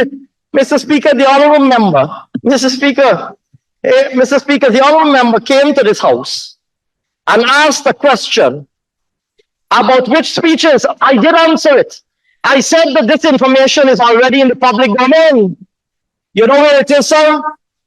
So their budget speeches used to have an Annex 9, I think, or an Annex 10. Was about 10 pages long.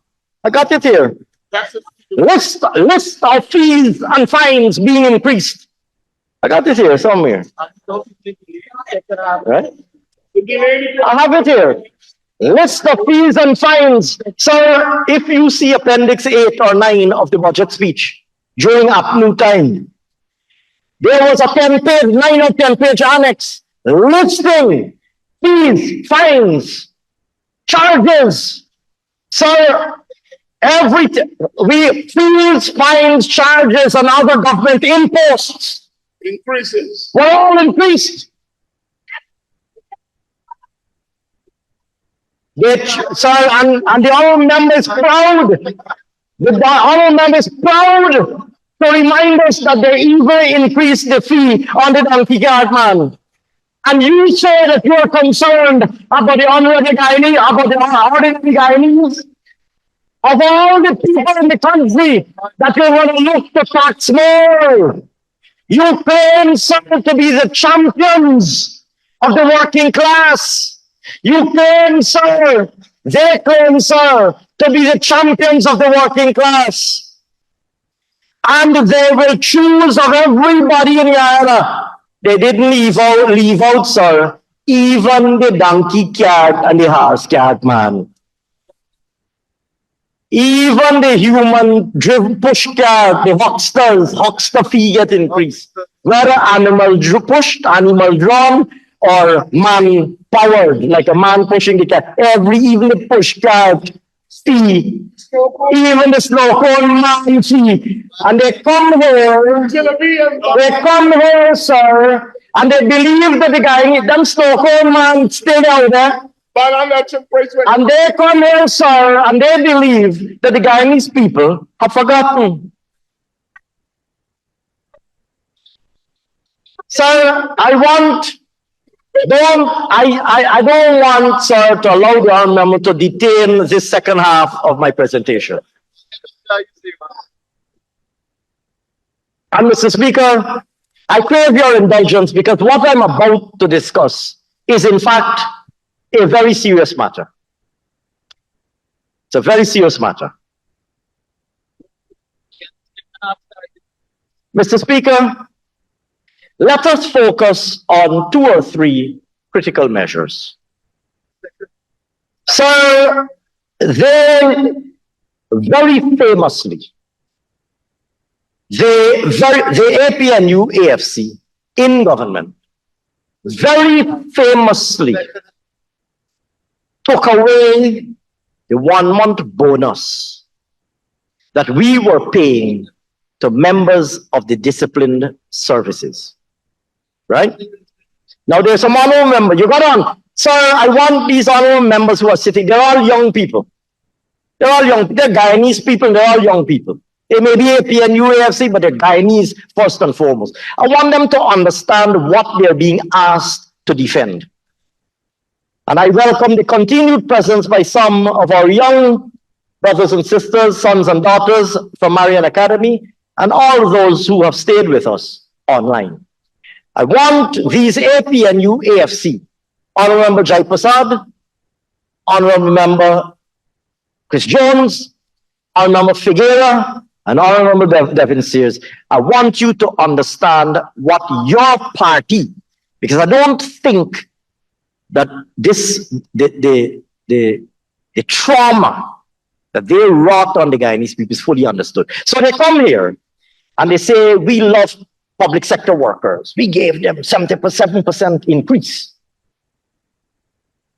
So let us examine what they actually did to the very public sector workers. I'm not coming to the private sector. Let's deal with the 1-month discipline services bonus, because we have to pull it apart to understand. So they very famously said, this is a bribe. You remember they said it? They said, this is a bribe to the soldiers and the police.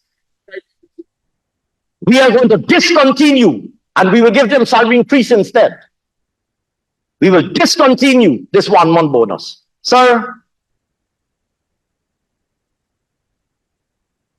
by taking away the 1-month bonus, at 2015 salaries, I'm not going to adjust the salaries, at 2015 salaries, took away from our men and women in uniform a total of $4.2 billion. But that number might sound like a big number. It may sound like a big number, right? 4.2 billion. Maybe you can't relate it at the individual level. So let us talk about real ranks, actual ranks. And a lot of you, honorable members, speakers, Mr. Speaker, through you, a lot of these honorable members, they have relatives who are policemen, soldiers, firemen, prison officers. Let's talk about actual ranks and positions in the police force and what taking away that bonus meant to those people. Mr. Speaker, over that 5-year period, a police constable, I'm going to the commissioner, over a 5-year period, at a 2015 salary of $63,683, over a 5-year period, they took away from that police constable, from every single police constable in Guyana, over that 5-year period, they took away $318,415. Every single constable is 5 years, 1-month bonus. Your salary is $63,000. To be absolutely precise, Your salary is 63,683. It's a 1-month tax-free bonus. For every single constable, they took away $318,415. That is what your party, through you, Mr. Speaker, that is what their party did to every police constable. And they got plenty constables. You know what you did to every corporal? At the 2015 salary, you got to understand, because none of you really occupied any senior position in government. You got to understand why you are sitting over there and what your party did to the people of Guyana. So they got a lot of corporals. All of us know plenty corporals. They're our friends, they're our brothers, they're our sons. At a monthly salary of 77,106, I'm using 2015 salaries. At a monthly 2015 salary of a corporal of 77,106, over a 5-year period, they took away from every corporal $385,530. Let's go up the ranks. Superintendent. Sir, at a 2015 salary of $156,831, assuming that salary for 2015. Sir, they took away, APNU took away from every superintendent of police over that 5-year period, $784,000. Every senior superintendent at a salary, these are not extravagantly paid people. Every senior superintendent at a salary of $197,482. Mr. Speaker, every single senior superintendent, when they lost their 1-month bonus, APNU took away $987,410. You understand why I'm sitting over there? You understand why I'm sitting over there? So let's turn to the army. Let's turn to the army. So a private soldier, private. I ain't talking about the chief of staff. A private soldier. At a salary of $62,162 over a 5-year period, sir, APNU take away $310,000. $310,810. You imagine every private. Youngsters, just join the army. Youngsters, just join the army. Working hard all the year. Training. Defending their country or preparing to defend their country, and at the end of 5 years, thanks to APNU, they were $310,810 poorer than if the PPP was in government. A petty officer would have lost over that 5-year period $444,185. A lieutenant, sir, would have lost $777,000. This might be a lieutenant colonel actually. Would have lost $777,000, or lieutenant perhaps.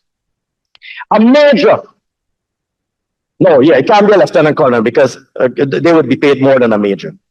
So a lieutenant, not a big rank like full colonel, not full colonel, a lieutenant being paid $155,546, 2015 salaries.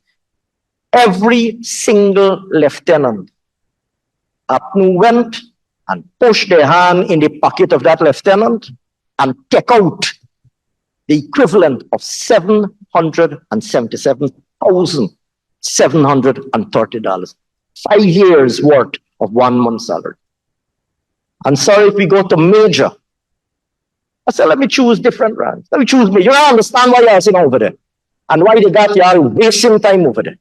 You gotta understand this, the nature of this party called APNU AFC, and why those who sit on the front benches have consigned you. They're sending you out to Linden, they're sending you out to all over the country to ask people to vote for you. You gotta understand the nature of this party, APNU AFC. You know what they did to every single major, sir? Every single major in this country. So the major in 2015 was working for $224,851. Sir, every single major in this country, I'm going to say, take away the 1 month bonus, people bribe. So every single major APNU literally went and pushed their hand in the major pocket and took away $1,124,255. Every single major. So, and they come now, and they say they love public servants, they love young professionals. These are young professionals, as Minister Manichan just said. These are people who have just completed their training. They're now being promoted. They come now and they say, we love young professionals, we love young people. Your party, Mr. Speaker, not yours, sir.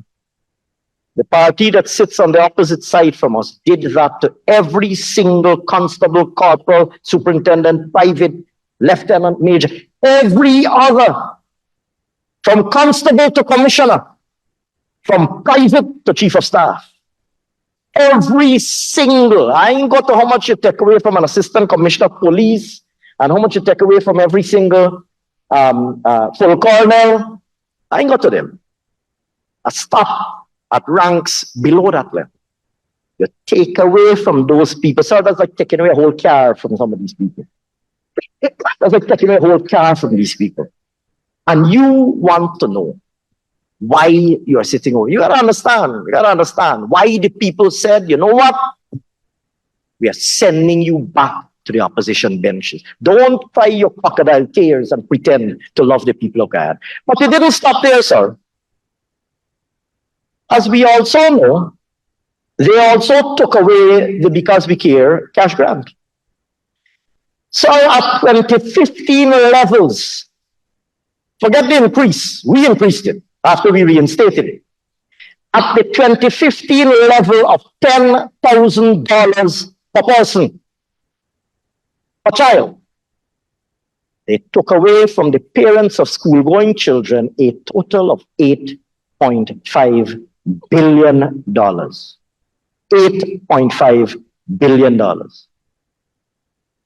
So you imagine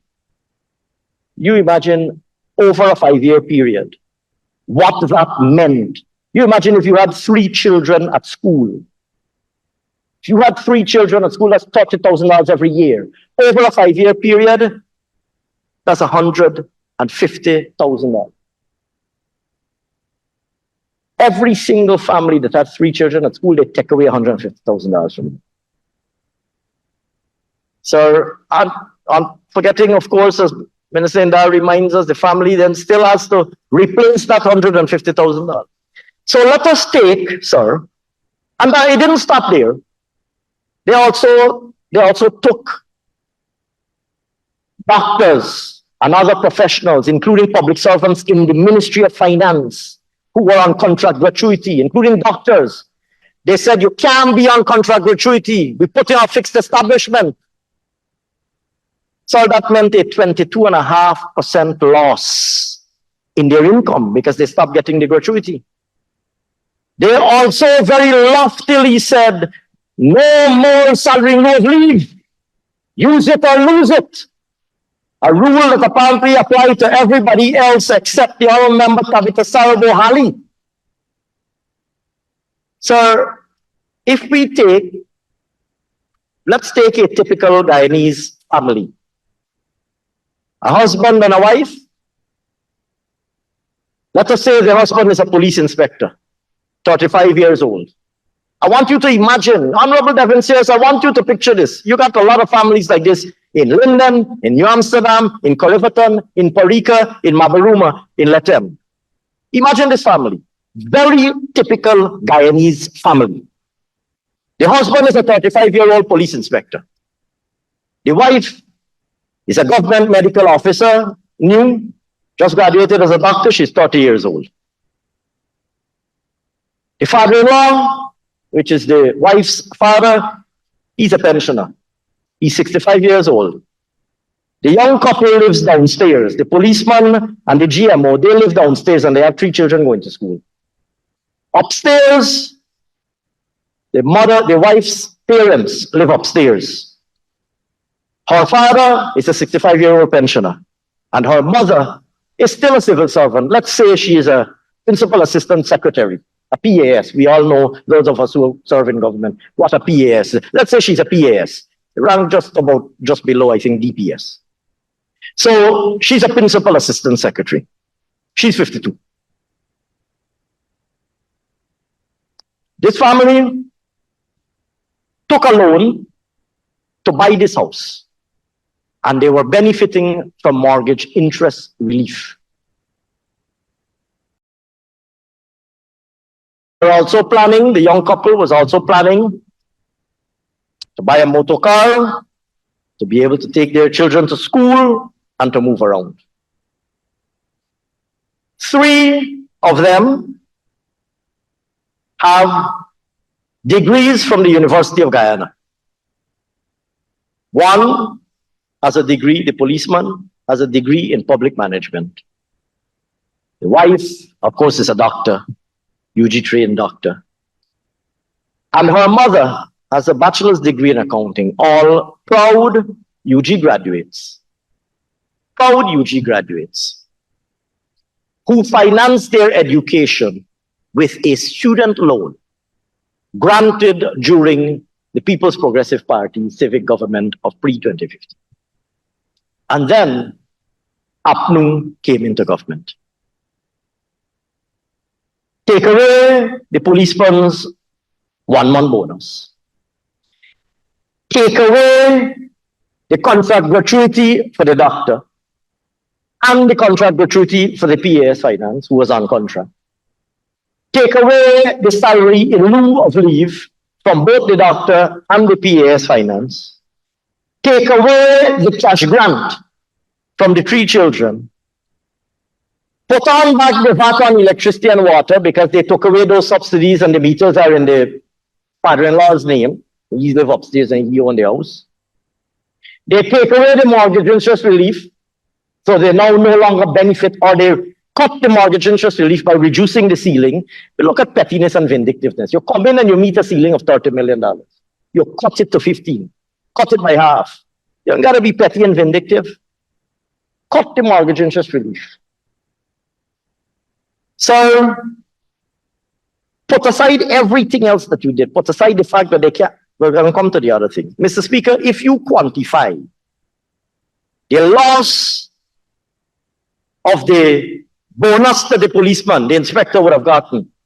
So the police inspector over that 5-year period lost $545,570. A police inspector, at 2015, I held the salaries constant. At 2015 salaries, he would have lost over the 5-year period. Obviously, it's more because salaries went up gradually over the 5-year period. That policeman lost $545,570. Mr. Speaker, the contract gratuity and the salary in lieu of leave that was taken away from the GMO for that period comes up to $4,530,410. You can calculate, anybody can calculate it. And for the mother-in-law, the gratuity that was taken away from her and the salary in lieu of leave that was taken away from her came up to $3,664,500. The cash grant for the 3 children over the 5-year period came up to $150,000. 3 children, $30,000 a year, $150,000. The VAT on electricity and VAT on water over the 5-year period together cost them an additional $70,560. And the reduction of the ceiling on the mortgage interest relief resulted over that period in an additional tax bill or less tax relief of $132,000. So when you add those figures up, this very ordinary Guyanese family, very average, very typical. All of us know families like that. Mr. Speaker, when you add all of those benefits that were taken away from them, APNU AFC over that 5-year period took away from this very ordinary Guyanese family a grand total of $9,093,040. You know what it is to take $9 million out of a household like that? You know what it is, Mr. Speaker. You know what it is over a 5-year period to take away $9 million from a family, a very typical Guyanese family. Sir,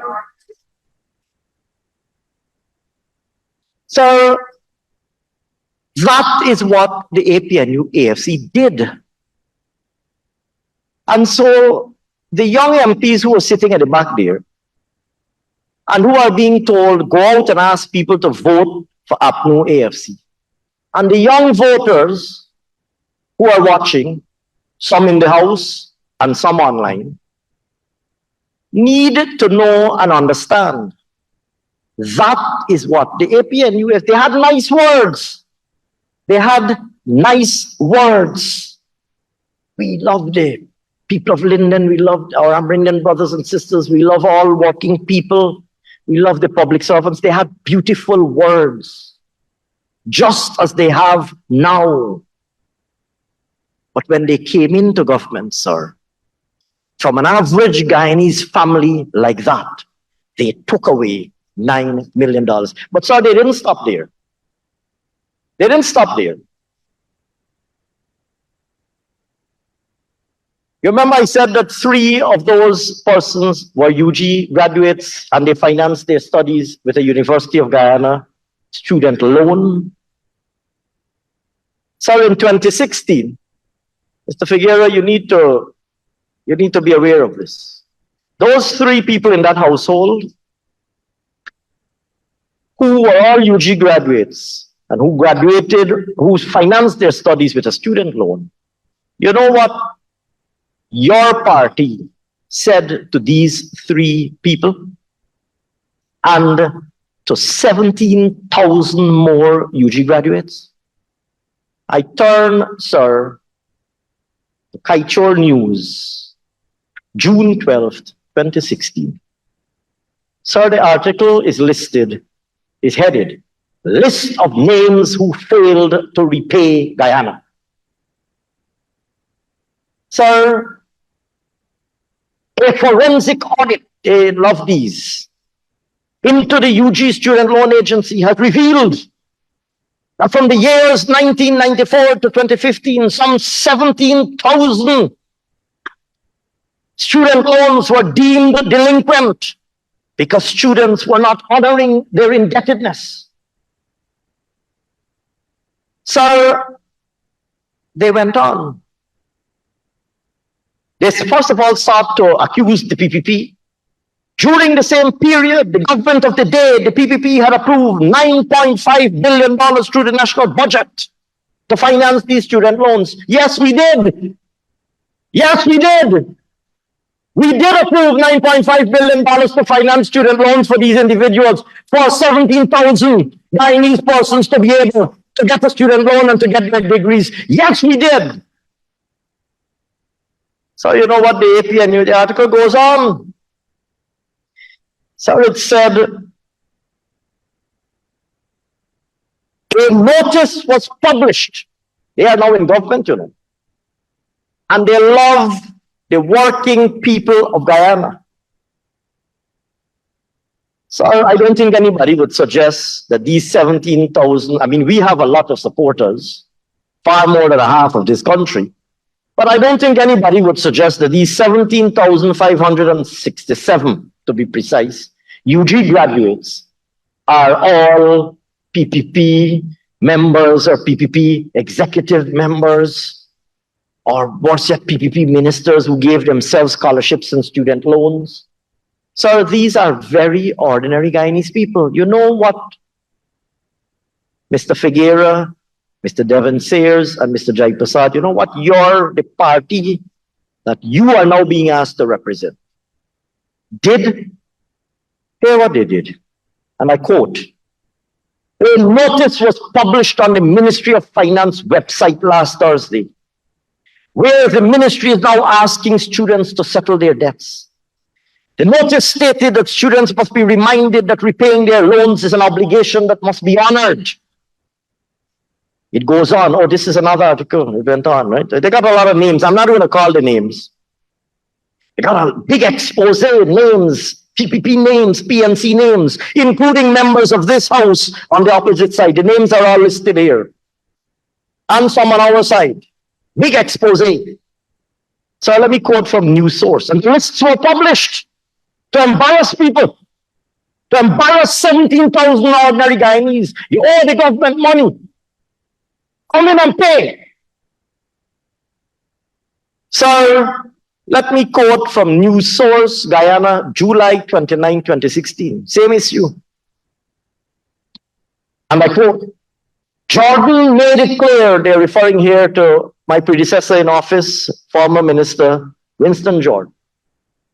And I quote, Jordan made it clear that no decision was taken by cabinet to have the passports of debtors stamped, but said, listen carefully, Mr. Figueira, your party, Mr. Sayers, Sir Jai Prasad, and all those who voted for APNU in 2015.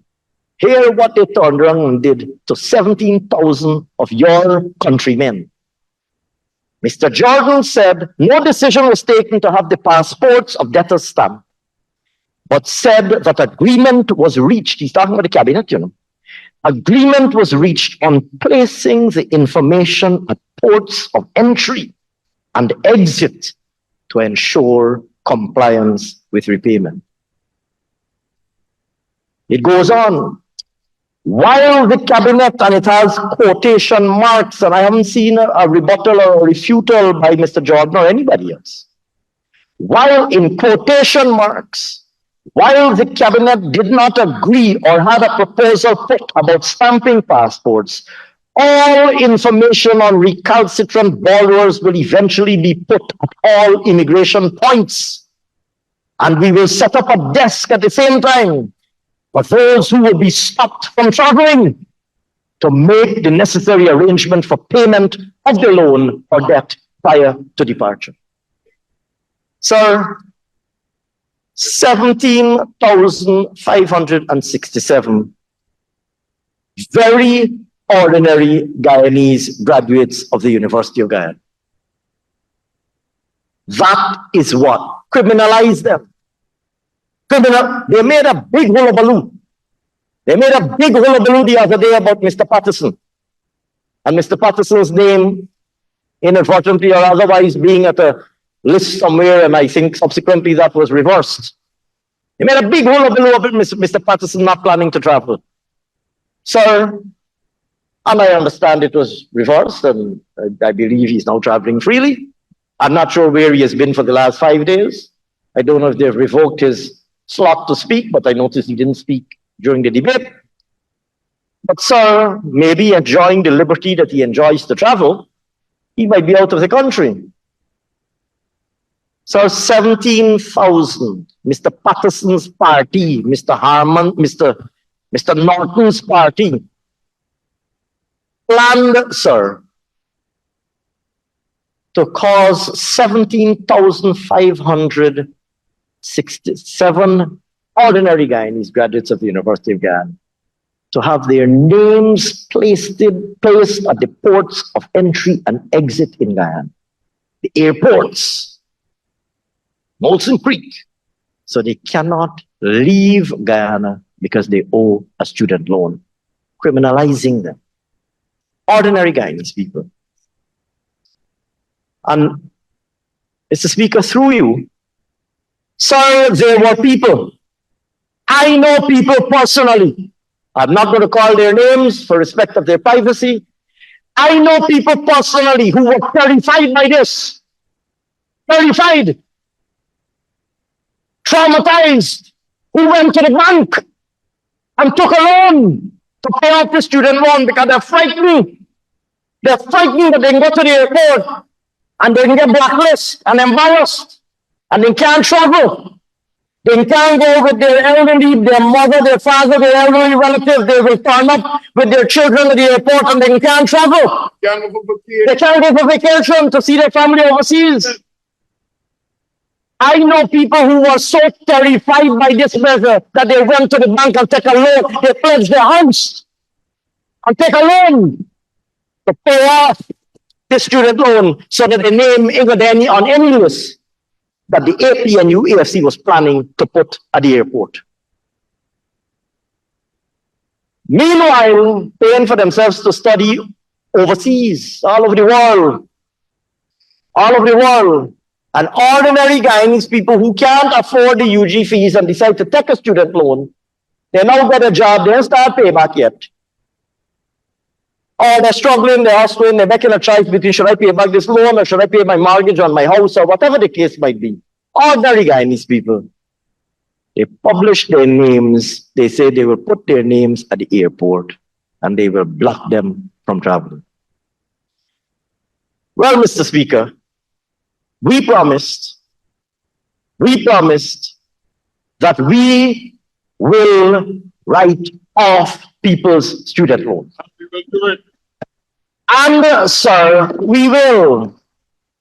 And that, sir, is a fitting illustration of what makes the APNU AFC very fundamentally different from the People's Progressive Party. Now, sir, I can see that you are puzzled. Because as a long-standing politician of many decades, I can see that you're asking yourself the following question. If you have to compete for people's votes, why would you do something like this? I can see, sir, as an experienced, as perhaps one of the most experienced, if not the most experienced politician in this house, as a man who has been in the hustings, canvassing and campaigning for votes, I can see you're asking yourself, which party that's going to be going back to the people to ask for their vote would do this? Would take away the $9 million from all of them policemen and teachers, that family. Which party that's going to be going back to ask people for their votes will say to 17,000 Guyanese people, I'm putting your name at the airport and you can't travel. I'm branding you a criminal, a delinquent borrower. Which party would do that, knowing that they got to go back and ask these people to vote for them? Now, the party that I have the honor and privilege to serve in government is a party that knows that we have to compete for people's votes, we have to compete for people's affections, and we have to compete for people's hearts. Because we're a party who believe, at our very core, we believe in democracy.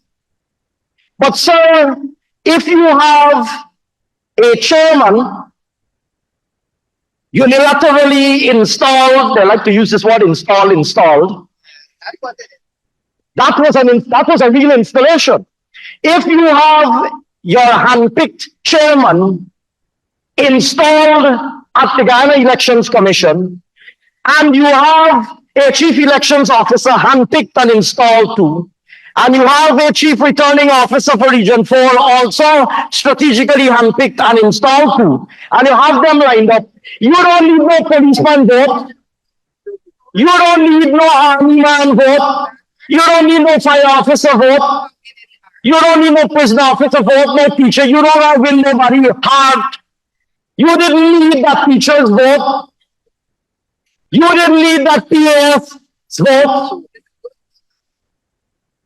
And that is why the APNU AFC felt so comfortable at ease. You don't need any of them UG graduates votes. 17,000 of them, that's not nearly like 3 seats. That's not like, so 17,000 former UG students. That's almost 3 seats in this house. You don't need them 17,000 people to vote for you because you got your 3 men lined up already. And so I took the time today, sir. And and some members in this house, including some would say the honorable member, Ms. Walda Lawrence. And so,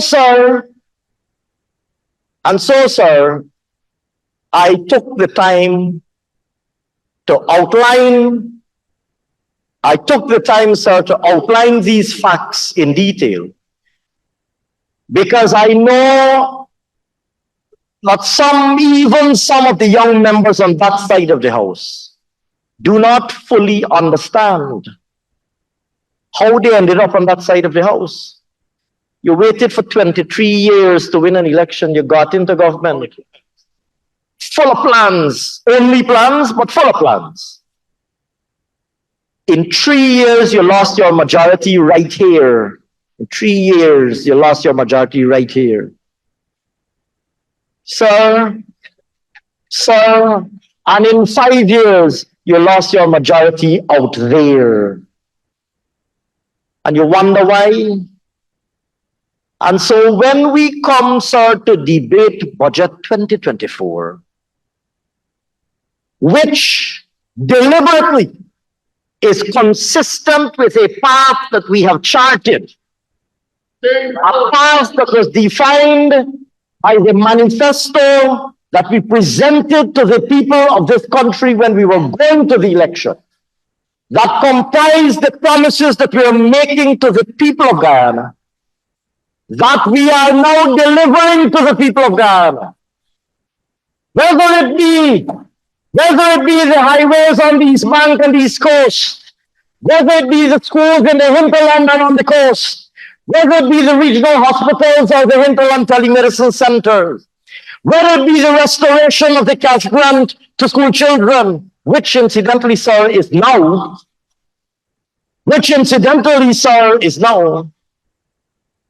Madam, we were very clear about what we will give the old age pensioners. So, whether it be the restoration of the cash grant to our children, whether it be the restoration of the 1 month bonus to our discipline services workers, we, sir, are very clear about what we will do. We're very clear about what we'll do. Whether it's the 50,000 house lots that we have said we will distribute, and we have already exceeded 30,000, and we're doing another 10 this year. Whether it be the 20,000 gold scholarships with people studying with international universities to get a qualification. Sir, you see how agitated they're getting? They can't take it. They can't take it. They can't take it. Because the old member and the Ferguson can't understand. She went out of the house. She should have stayed in the house. She can't understand how she ended up over that side so quick. She can't understand how she went back to that side of the house so quickly. Sir, the people of Guyana, I started by saying, sir, that we live in an age where people are better informed than at any other time in our country's history. Gone are the days when an APNU AFC politician can spin some yarn about how badly they love the public servants. They know you. They know what you did to them. You know something? You know who were the parents who they took the cash grant away from? Sir, you know who they said they love the public servants. You know who are the people that took away the cash grant from? Almost all of the public servants. You have a few who are young or who may not be a parent. But I would venture to guess that at least 80% of the public servants are parents. And you took away the cash grant from those very 80% of the public servants. You claim to love the members of the discipline services, 80% of them are parents. And so, sir, we will never stop repeating for the benefit of the Guyanese people these very stark truths that they don't like to hear and they want people to forget. So they come here and they talk about democracy and good governance and accountability and transparency and love of the people and caring for the working class and caring for working people. Sir, they have been judged by the Guyanese people for what they are and for the very clear duplicity that they demonstrated in 2015, that they demonstrated in 2020, and that they continue to demonstrate in this honorable house, their continued duplicity. Mr. Speaker, Budget 2024 is a budget for all Guyanese. Not only public servants who will benefit from salary increases, but also from cash grants. Not only members of the discipline services who will benefit from their bonuses, but we cast the budget in a particular frame. We cast the budget in a particular frame. We spoke, sir, about the fact that like no other time in our country's history, entrepreneurial opportunities abound. Whether you set up, whether you are working, it doesn't, the point that I made in the speech, in the conclusion of the speech is, it doesn't matter what profession you are in, more of your goods and services are needed. It doesn't matter what you're producing. We need more to be produced. Whether you're a truck driver or a pumpkin farmer, whether you have a logistics company or a security company, whether you are doing engineering or fabrication or food preparation and catering, it doesn't matter what business you are in. Opportunities abound. Opportunities abound for all Guyanese. There are more business opportunities for ordinary Guyanese and potential and entrepreneurial Guyanese and entrepreneurially inclined Guyanese. Whether you are a painter or a mechanic, whether you are a plumber or an electrician, whether you are a heavy equipment operator or a taxi driver, there are more opportunities for Guyanese today to engage not only in salaried employment, but also in entrepreneurial opportunities. Minister Ejil went through various lines of the budget, and he spoke about the billions of dollars that are being spent in each line. I will not repeat what he said. Minister Warren spoke of it too. But sir, the APNU AFC wants to keep their supporters trapped in the narrow blinkers. They have just a few little mantras that they like to repeat. And they come here and they repeat those mantras. Repeat them, old tired arguments. You know, Mr. Norton came. He spoke of a very grand sounding, people-centered development strategy. Another strategy, and I'm told that term, in fact, is borrowed from former President 𝐁𝐔𝐃𝐆𝐄, which means that it is now probably several decades old. And he comes here now and he says they will prepare a people-centered development strategy. Well, guess what, sir? We are delivering and implementing a people-centered agenda. We didn't wait to come into government to prepare a plan, a strategy, do a white paper, do a green paper. While in opposition, the then opposition leader, now vice president, actually said clearly, anything that you promised in your manifesto, anything that you promised in your manifesto that you will deliver for the good of the Guyanese people, we will support. You remember that being said by then opposition leader? Sir, but they are so petty and small-minded that they come here and they come, and I should say, in fact, you'll have to help me here. I don't know if it's schizophrenic, but they're so schizophrenic that they say, on the one hand, you are implementing our ideas. That was our project. The Wisma Bridge, that was our project. East Bank Road, that was our idea. Everything was their plan. And then they turn around and say, but the budgeting are not good. Make up your mind. Make up your mind. You're right. Make up your mind. If you say, oh, that was our idea, Richmond Bridge was our idea, the Nile River Bridge was our idea, East Bank Road was our idea, New Hospital was our idea. But guess what? The budgeting are not only implementing what you want, what they want, we are implementing what they want to claim as their ideas. But the budgeting are not good for the people. What are you saying about your own ideas? What are you saying about your ideas?